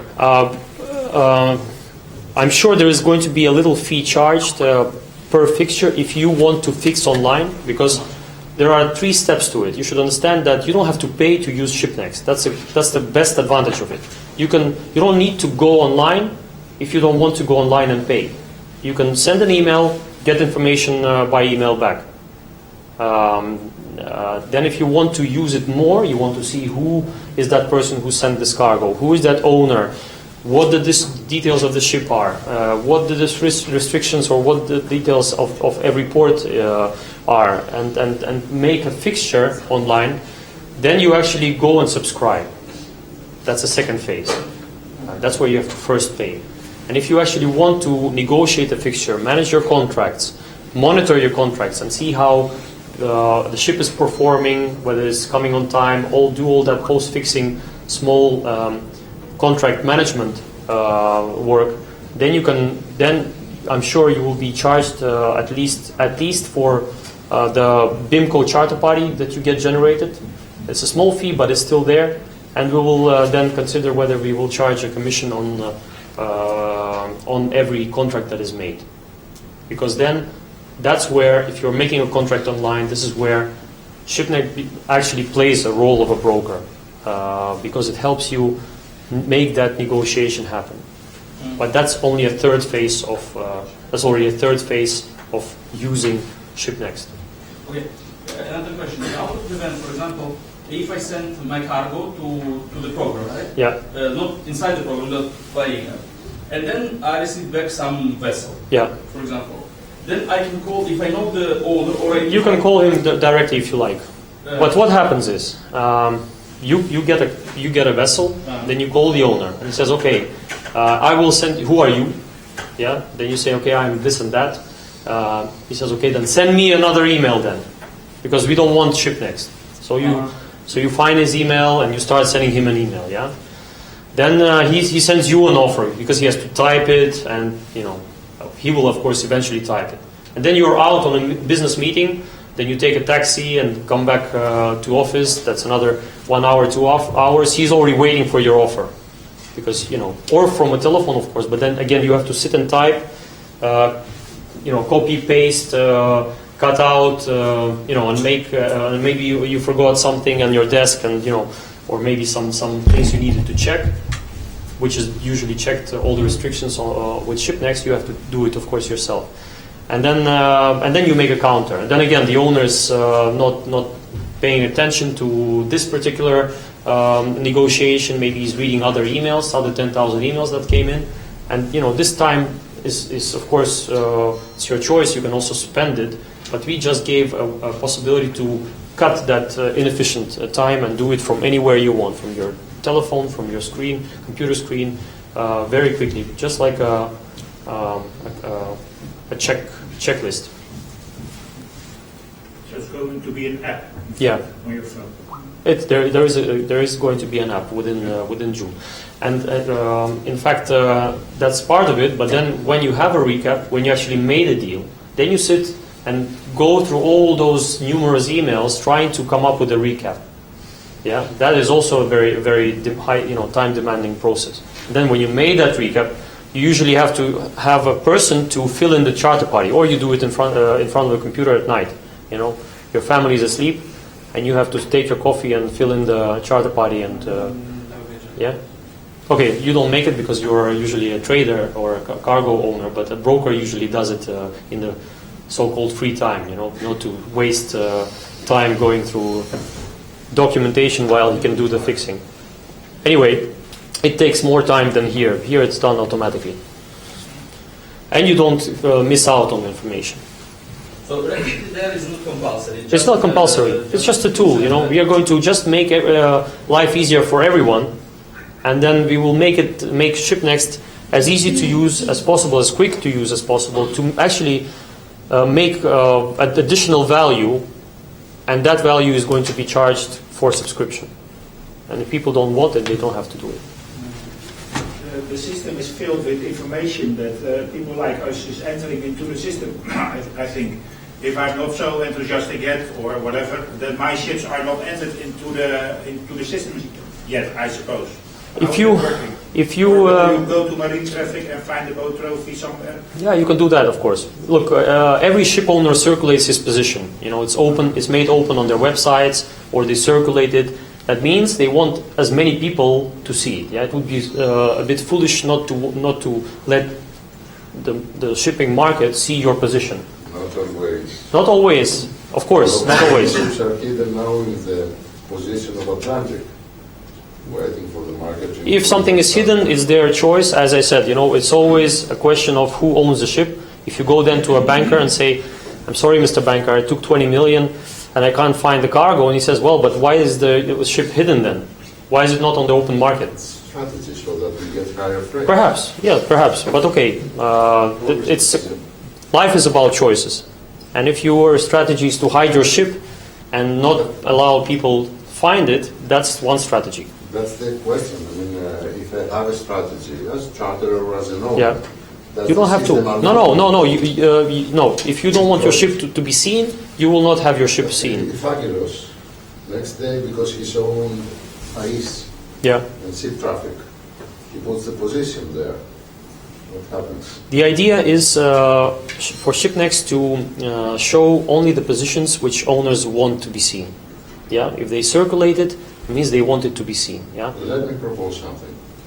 Don't allow in ShipNEXT anybody to put information unless at least he signs an agreement with you that the information is correct and that this particular entity has the right from the owners or the charters to do so. But this is what I was arguing with another listener by saying that indeed we would like the owner of a ship to have information on any manipulation with that particular ship. This is why we had an error, because I did not choose the company from the list. You see, I wanted to negotiate as BBC, but until I chose it from the list, I could not do it. But if the one that gives the information has signed this agreement, after that, me as an owner, I have the right to sue. Yes, but yes, and exactly. And while you subscribe, you sign the terms and conditions, and this clause is there, that you follow all this pattern. Yes. And one more thing, just in continue of your speech, that I think it should be an information that ship owner represents the right information, and the ship is not under arrest, or any problems with ship could be anything because of fixing the ship, but the ship with problems, or it is under arrest, or it is going to be arrested. Yeah. And this is where BIMCO and us, we are working together to actually make it much useful for their databases to be used here and let be more known to the public. because they have all this information. They have, I think, about 1,000 ship owners in their list. Yeah, well, as their members. Yeah, and of course, a big part of them are indeed not first class, and they have a method of controlling that. They are certainly collecting their own statistical data, up-to-date information, and we use that source. And this, for example, this is where we are going to be working with our agents, because it's usually the agents who are a door opener to many updated information flows, including port. If an agent always works with Odessa port, for example, he would know if one berth has become more advanced, if it has a new crane, or if the draft has increased, or if the certain ship is arrested. And the more information they source, the more information they will get from ShipNEXT in terms of other more useful flows for themselves. And another issue we will have is, of course, every cargo fixed from a certain port will be known. The fact that a certain cargo has been fixed from this port to that port will be known to our partner agents, just for the sake of collecting information on accidents or problems, and then feeding into the system for our clients then, or charters or ship owners, to know if there is a certain problem expected, or, for example, if this cargo does not exist and the agent has spotted, he quickly then warns us, we warn the ship owner and the cargo owner if there is a problem like that. Yes? In this program, there will be some review of the picture. For example, owner can leave the opinion about the charters can leave opinion about the owner. Because, honestly, very honestly, let's say 80% of the original owners far away from the trading reality today, miles away. And then, for example, if you fix with them and something happens, which is quite usual, quite normal, like for everybody, for operators, but for these owners, it's like, oh my God, something happens. And then they put some not nice things, which you say, oh, okay, look, these guys do this, these guys do that. And because owners doesn't have really deep knowledge of the trading, understanding how it works inside, then other people who will read this, and then, it's, right? I think the way it's going to work is almost same as it works in Uber. And we do learn from other people's mistakes, where Uber has implemented a rating system. And you can see if it's rated bad. Why is it rated bad? Because the ship was in bad condition, because the owner was rude, or because he didn't perform on time, and so on and so on. And this is the rating system we are going to include. Of course, if it's a 4-star car, yeah, you still choose it, right? If you don't like it, you can cancel it. But you should be able, and this also answers Thomas's concern. You can of course hide and let's say not hide, but limit yourself to not overviewing other players. But believe me, Varamar's experience has been that there are always brokers working, of course, with their client. But trust me, over time, there are always problems in every relationship. And many clients, they sometimes come out and look for other opportunities if that relationship is not strong enough anymore. And it's good that he has an option of using ShipNEXT and finding that number A class trader or broker, to choose. Yes? Will there be any analytical tools on the program that will help traders, ship owners, brokers, etc., to help make decisions where they want to move cargo, etc.? Well, that's in mode 4, or phase 4. We will try to integrate by the end of this year, where you, when you are as a trader, you want to sell something to Antwerp, for example, you will get, and you input that cargo, you will get additional information sourced mainly by our brokers, or agents. And I will give you one example. We spoke to one huge agency group in the Gulf, in the Persian Gulf, And they said, when we started entering all the databases into the system, we understood that actually everything goes in circles. Congestion goes in circles. There are seasons, there's ups and downs, and that also gives you a chance to feed that information to the trader. He should not sell his cargo maybe today, and if he can wait another 3, 4, 5 days, his ship will arrive when there is no congestion anymore. Things like that. Or, for example, if your ship is delayed, you can then see if there is congestion in that port. That helps. And of course, there is a module there called Trends that will help get an updated information from the market on how today's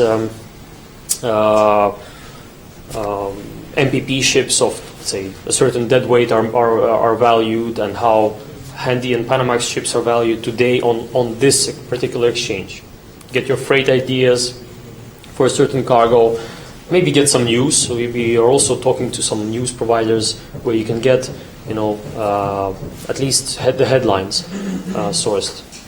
So that will be a very handy tool for just, reading something in the taxi when you come out of a meeting and you want to read some interesting facts. Yeah. I'm not actually in a shipping business, in container business, but how about the access, the entrance to the subscribers? So, anybody, if I just registered the company yesterday, so I can also free access, I can register and go You ahead. can register, use it. So the counterparty will have to check on me by himself. You will have, usually. as soon as you start doing something online, as a broker, let's say you're not a trader, you're not a broker, you're not a cargo owner or a ship owner, you can of course go and look, how the market is doing, what the indicators are, if anybody's offering online. But then at a certain point, once you do start doing something and you touch somebody's ship and you make an offer on basis of that ship, the owner will know. If you talk to the owner and say, can I please try that, try your ship for that cargo, and he says yes, and then you start getting your rating. Yeah, people say, okay, this guy is good, and they leave some rating to you. You start to grow and become a more advanced player. So I will see my counterparty like he's yesterday registered, or he's like a gold member, or like No, you will just as a registered player, as a registered broker. Yeah. I'm sure there will be cross-checking done on every company entering, like we do today. Today we have over 1,500 subscribers, and I can tell you many of them were not known to us before we actually started making this project. And of course we have a team of people who as soon as they start using ShipNEXT, they will continuously check who that company is, whether it's not abused, whether that email is in fact being spamming information or things like that. So this is a standard procedure for any online bidding platform.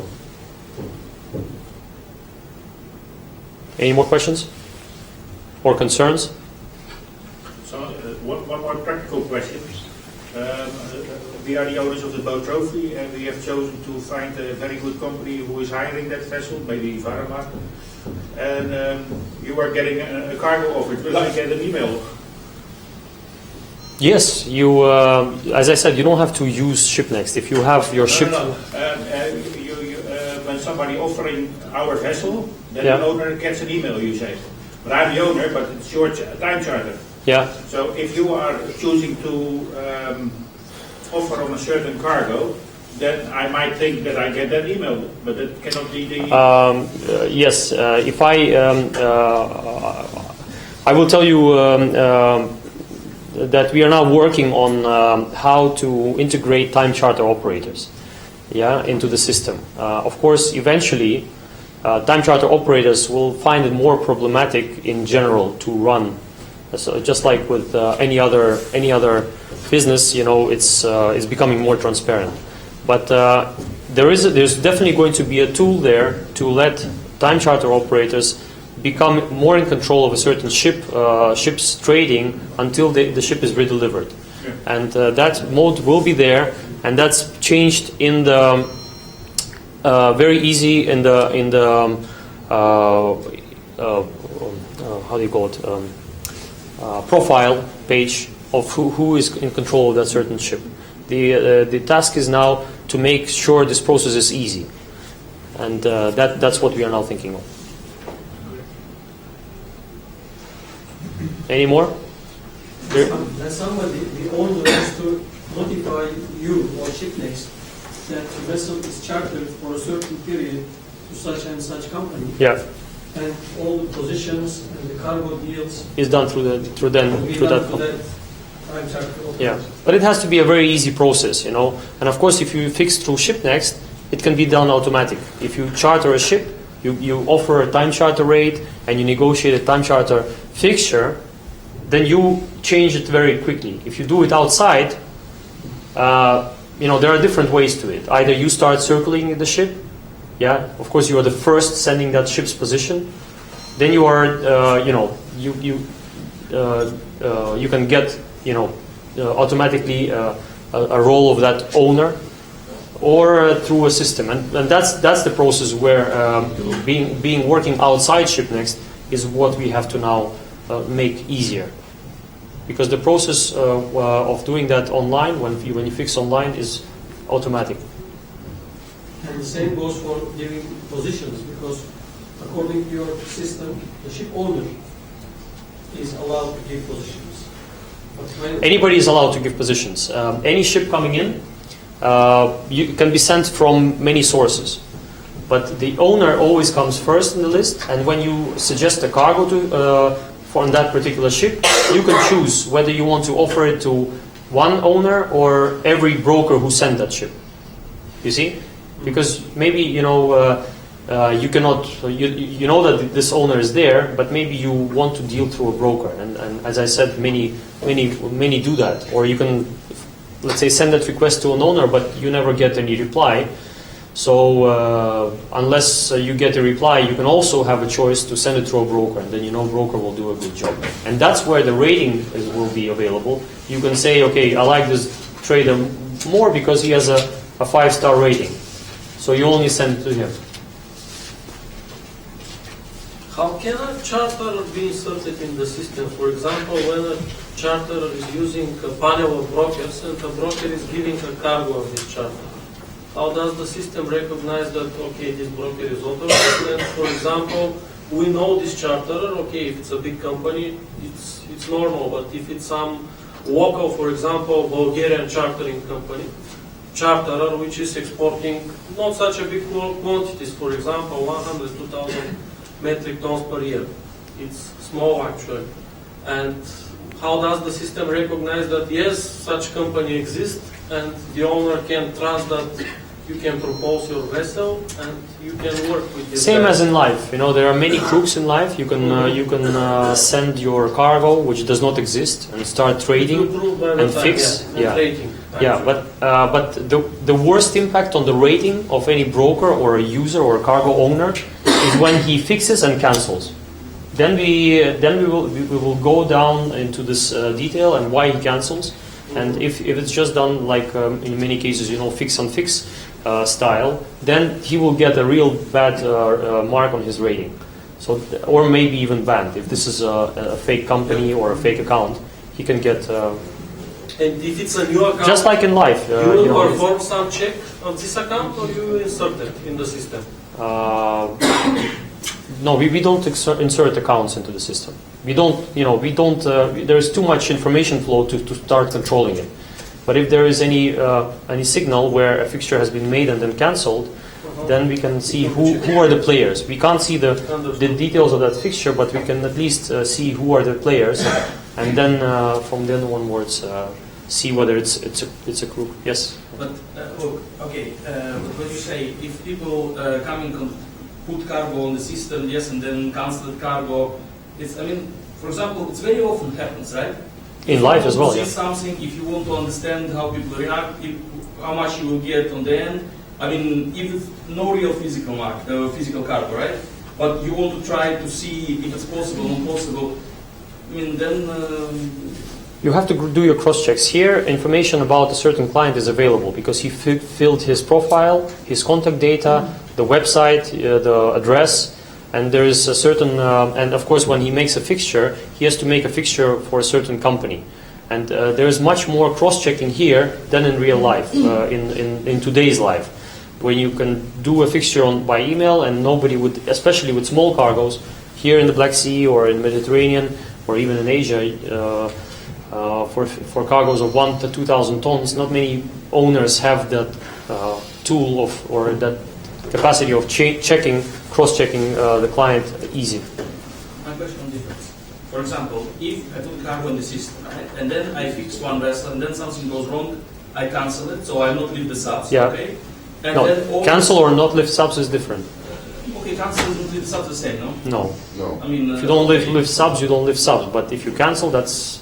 No, but for me, for like a lot of owners, especially for some owners, right? It's like, oh, you don't leave me subs, okay, I don't talk to you anymore, blah blah blah. Yeah, okay, So but- all this, it's not, but it's reality, you know? Yeah. It's what happens on the market, right? Okay, now we know what to do. Technically, for example, I'm very often not leave the subs, and then what? Then my rating on this program will No. If you don't lift subs, these are your personal, people that take notice of it, and this is your personal, reason. Yeah. Some people do get emotional, but of course, it's law that people should follow. Yeah, you can get emotional about everything. If somebody doesn't pick up your phone, they can get emotional. But here we are talking about getting a rating when the fixture is cancelled. You know or for example, if when it's cancelled, or if somebody enters a cargo and there is any source of information from agents telling us, we saw that this fixture was made, but this cargo is not there. I mean, it's some this company. But it's creating a problem. How agent know, for example? Oh, they know. There or not? Varamar had such an experience. We have such experience. Yeah. We have so many cargoes around the world. Yeah, we fixed the cargo which was not on the pier, and it's thanks to the agents who said, yes, this cargo is it was on the pier, but it's arrested. And be careful, somebody fixing it. The cargo is arrested. You may fall in trouble, and indeed, we already knew that they already fixed another ship as well, and there was a crook behind it, for whatever reason. So and unless the agent would know, a partner agent or any other, he would not be able to source that information. And of course, then in ShipNEXT we will be able to source those alerts to the right channel. Alerts are not so often. In general, there are more good people there than bad people. So, for example, you can fix the vessel, right? Yeah. And if cargo even not in the port, Yeah. I would like to fix the vessel. I want to do it, right? Yes. And it's my choice. Yeah. And then in this program, your agent, some agent, whatever it is, say, the cargo is not there. And then what is alert or what? If I want to fix, I want to fix. It's not. It's not automatically. These alerts happen, and it helps owners. Such alerts are of course helpful. It's still an alert. The cargo is not there, means the cargo is not there, and an owner can do his cross check and then make planning accordingly. He can always say to the client, "I know the cargo is not there. Do you want my ship there tomorrow, or do you want me to delay and come on Monday?" For example. Yeah, and these are still alerts. You have a bad weather alert that can come. Any alert. Even this company could be bankrupt today, and tomorrow they start fixing cargoes or ships left and right. And making funny things. Of course, these alerts can also come. Maybe they're not automatically, bad, but they are still alerts. It will help you. Trust me. Today's market is in general very transparent, and there is no doubt it's going to move into that direction further. And I'm sure here we have colleagues who do deal with container traffic. That market is even more standardized, more predictable, and more automated.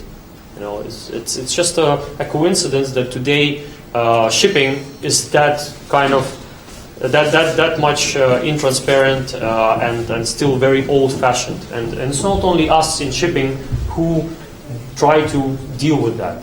Banks spend millions of dollars not only losing it due to inefficiency, but actually trying to fight this transparency. And believe me, if it's not ShipNEXT, it could be any other product tomorrow or next year or in 2 years that will definitely be there. It's not made by maybe a shipping guy, but it's made by a bank. Definitely so. Because in fact you should remember, and I said this already in the beginning, shipping companies integrate, they merge, they become bigger. This globalization has made banks having portfolios of 10 to 20 billion dollars in ships.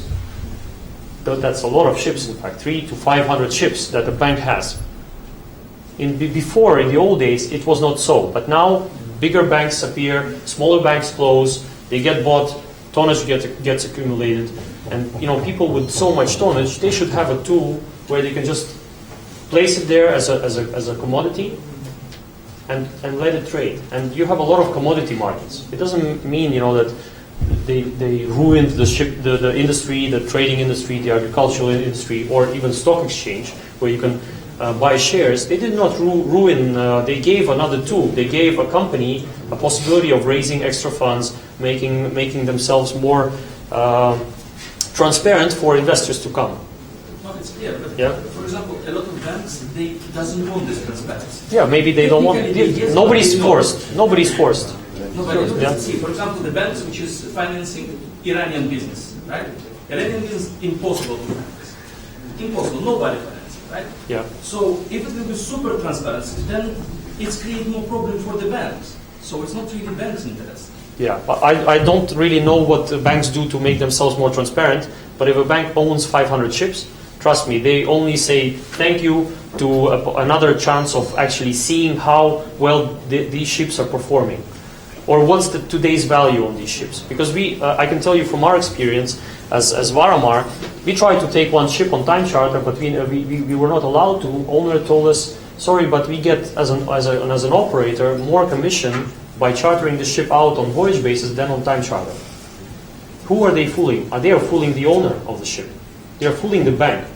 Does the bank want this to stop? Of course they would want this to stop.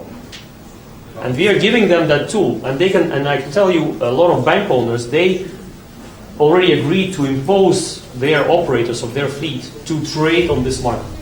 For them it's another tool. Every morning they come in and say, oh, look at this.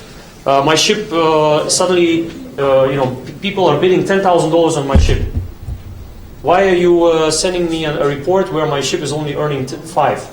And then the operator has to come and say, yes, that company that offered 10 is not a good company.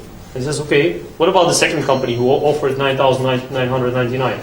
So that's also a bad company. Okay, and what about that one who offered 9,500?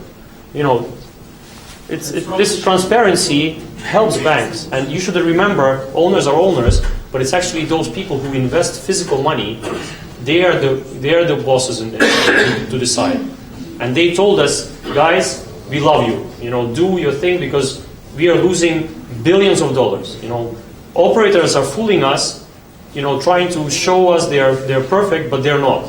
We want this transparency because we are tired of losing our money, going to doctors, to those housewives, guys from business who co-invest into these funds to buy ships, and then tell them, guys, sorry, but this ship is not efficient, we have to sell it, or we're losing another $1 million on it. Okay, from the ship owner side, but from the cargo side, banks own much more cargo than tonnage. I don't know. Banks own much more cargo. Yeah. Okay. It's 100%. Yes. No doubt, I don't know. right? Yeah. And do the really banks want to this transparency for the cargo and all of these things? Because the traders who doing the trade, to whom banks support, do they really want it? I mean, Hans, just a question. Yeah. I can tell you, as I already did, 90% of all the emails we receive are circulars from the market. That means these emails are seen to many people in the market.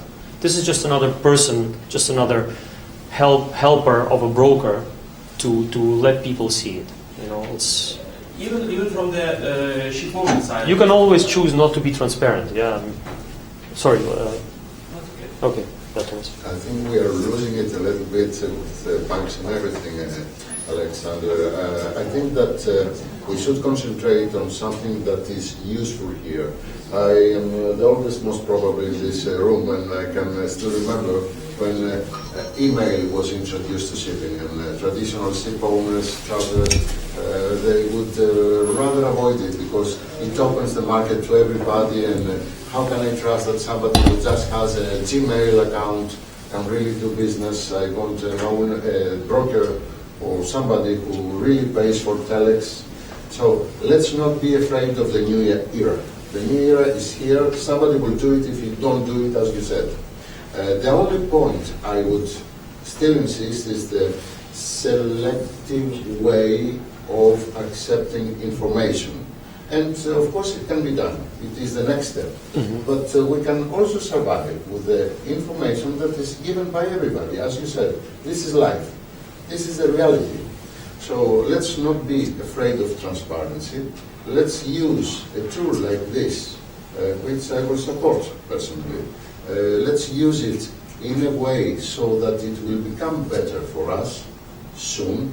And let's try to not to have these demons of new era is coming, they will steal my client. No, my brokers are my brokers. Yeah. And if they don't perform next year, they are not my brokers. Exactly. Not because of this tool or anything else. And I will not accept any new broker there just because he called me. And this I would like to avoid. From Point taken, yeah. No more emails because somebody saw my cargo and he's coming to me. My vetting process is different. Okay. So, personally, I will support, and I thank you very much for this presentation. Thank you. It opened something. Just one more question. How will the system react, for example, if one broker gives a vessel with a laycan 10:15, and 1 hour later, other broker is giving the vessel opening dates as 12:17? It's treated at the moment as two different cargoes because Two everybody different vessels. Yeah, two different Will cargoes. stand- You said cargo. No, vessel. Vessel with a laycan. Vessel will be open Black Sea 10 to 15. If there is a first ship owner that sent it, you know. It's a broker. Okay, but anyway, somebody should send it first, or there is behind every ship there is an email. Either a person who first sent it, or it's entered. Yeah, anybody who's considered an owner will receive any email information that involves his ship, unless he says I don't want to receive it. Yeah. So if somebody starts sending incorrect information about his ship, he will see it. But the system will show two vessels or one? No, one vessel. Yeah, one vessel. Yeah. For example, if you don't put the name of the account of the cargo, right, on the system. The account name will not be there, right? It will be just the cargo. No. You can see. No, you cannot. I don't know. You cannot see the account. No, but you can see who sent it. Okay, but for example, it's very often happens. People take like same cargo, put a different account, and put it on the market. So technically, your system will generate it, and on the market, people will see like 3 or 4 cargo, right? Yeah. Because system not able to understand who is who. Yeah. Right? Yes. And then it will be like, if it's different account, then it will be like 3 different cargo, right? So people will see it. And Unless we depends, which is like make analytic. No, it's just, unless at a certain point we see that somebody is doing it on purpose, and then we stop it. Yeah. But of course, this is also done in life. Many traders and brokers circulate one and same cargo. It doesn't mean that the market is growing. Exactly. Means, This is what if it's automatically going to the system, then for example 3 different account, for example 3 or 5 different broker send different account. It's the same cargo, absolutely. Yeah. But it's just trying to different people trying to fix it, and that's it. And in today's life, it's very easy. You have brokers who really circulate a lot of emails. You know, we get from some brokers 10 emails a day with different cargoes. It's then clear that this broker is certainly just circulating the cargo. He's not a generator of business. He's just a broker. No, forget about broker. There is a lots of operators who do it this way. For the certain market, when the people go on the market, they say, for example, okay, this cargo belongs to us, but this cargo not belongs to them. The cargo belongs to somebody else. Yes. And for example, 3-4 people create it's a wave on the market. which is like, for example, for kind of owners, which is they said, look, okay, a lot of cargo, really market going up, and but this is reality. Yes. And the program will not be able to realize who is who. I'm sure people will try and think of ways to hack this program, and it's not perfect from start. We will try to improve it, and it's a good point. We will try to see how we will behave with those people that are actually not. They will learn their lesson if they're trying to hack the system or abuse it. Yeah, but the idea is to make. It's not abusing. It's that make a playground. I understand. But people trying to do their business, they trying to make it say, okay, they take, let's say, my cargo, put $1 on top, and blah, blah, blah, yeah. and over. It's fine, okay. If they want to make it, no problem. The question is, that only my concern is, if the system will generate like more number of the cargos, right? And then automatically do the analytics. Let's say, look, for example, we make such kind of volume, right? But in reality, that's not the volume. Okay, I understood. Yeah, I understood. And this is like a manipulation by the information. Of statistics. Example, Yeah. bands, right? Good point. We will make sure that if people indeed take abuse of this and always circulate additional cargo, we will make sure that the analytics does not take into consideration brokers who do that. And these brokers are, as I said, are well known. You know, we clearly know who comes with cargo and who is a broker.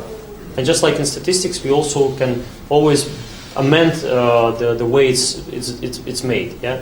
Today as well, in your emails, you see who is clearly a broker, who is clearly a shipper. You know, and this database is then accumulated in your head or in your computer, and you can understand. Okay, if 10,000 brokers are sending me Thomas's cargo, you understand that there's still only one cargo. Yeah. But if you understand it, you can always teach a machine to also understand it. That's it. So we are coming to an era where it's your human skills, your ability to be a nice, extravagant, charismatic guy and talk to a client rather than sit and try to do computer's work for itself faster than the computer does it. That's what we are talking about. Okay? Thank you for coming. You'll be more informed when we launch. Yeah? Okay, thank you. And this is a video for you to enjoy.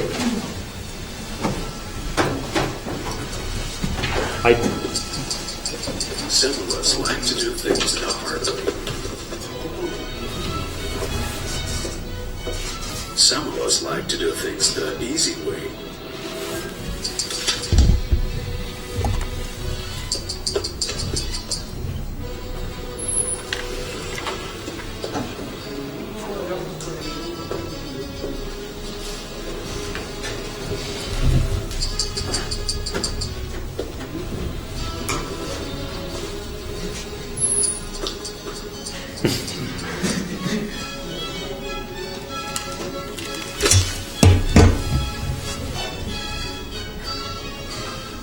ShipNEXT, an easier and faster way to organize international shipping.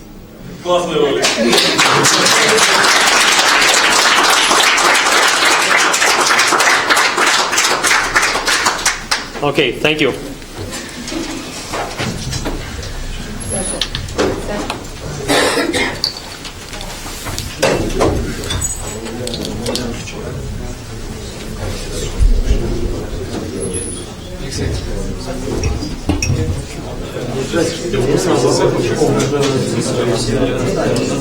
На самом деле, это как раз интересный тур.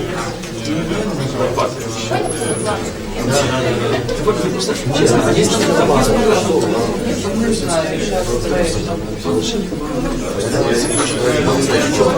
я закончил. Вот она может. Вот она вот как наоборот, это основное.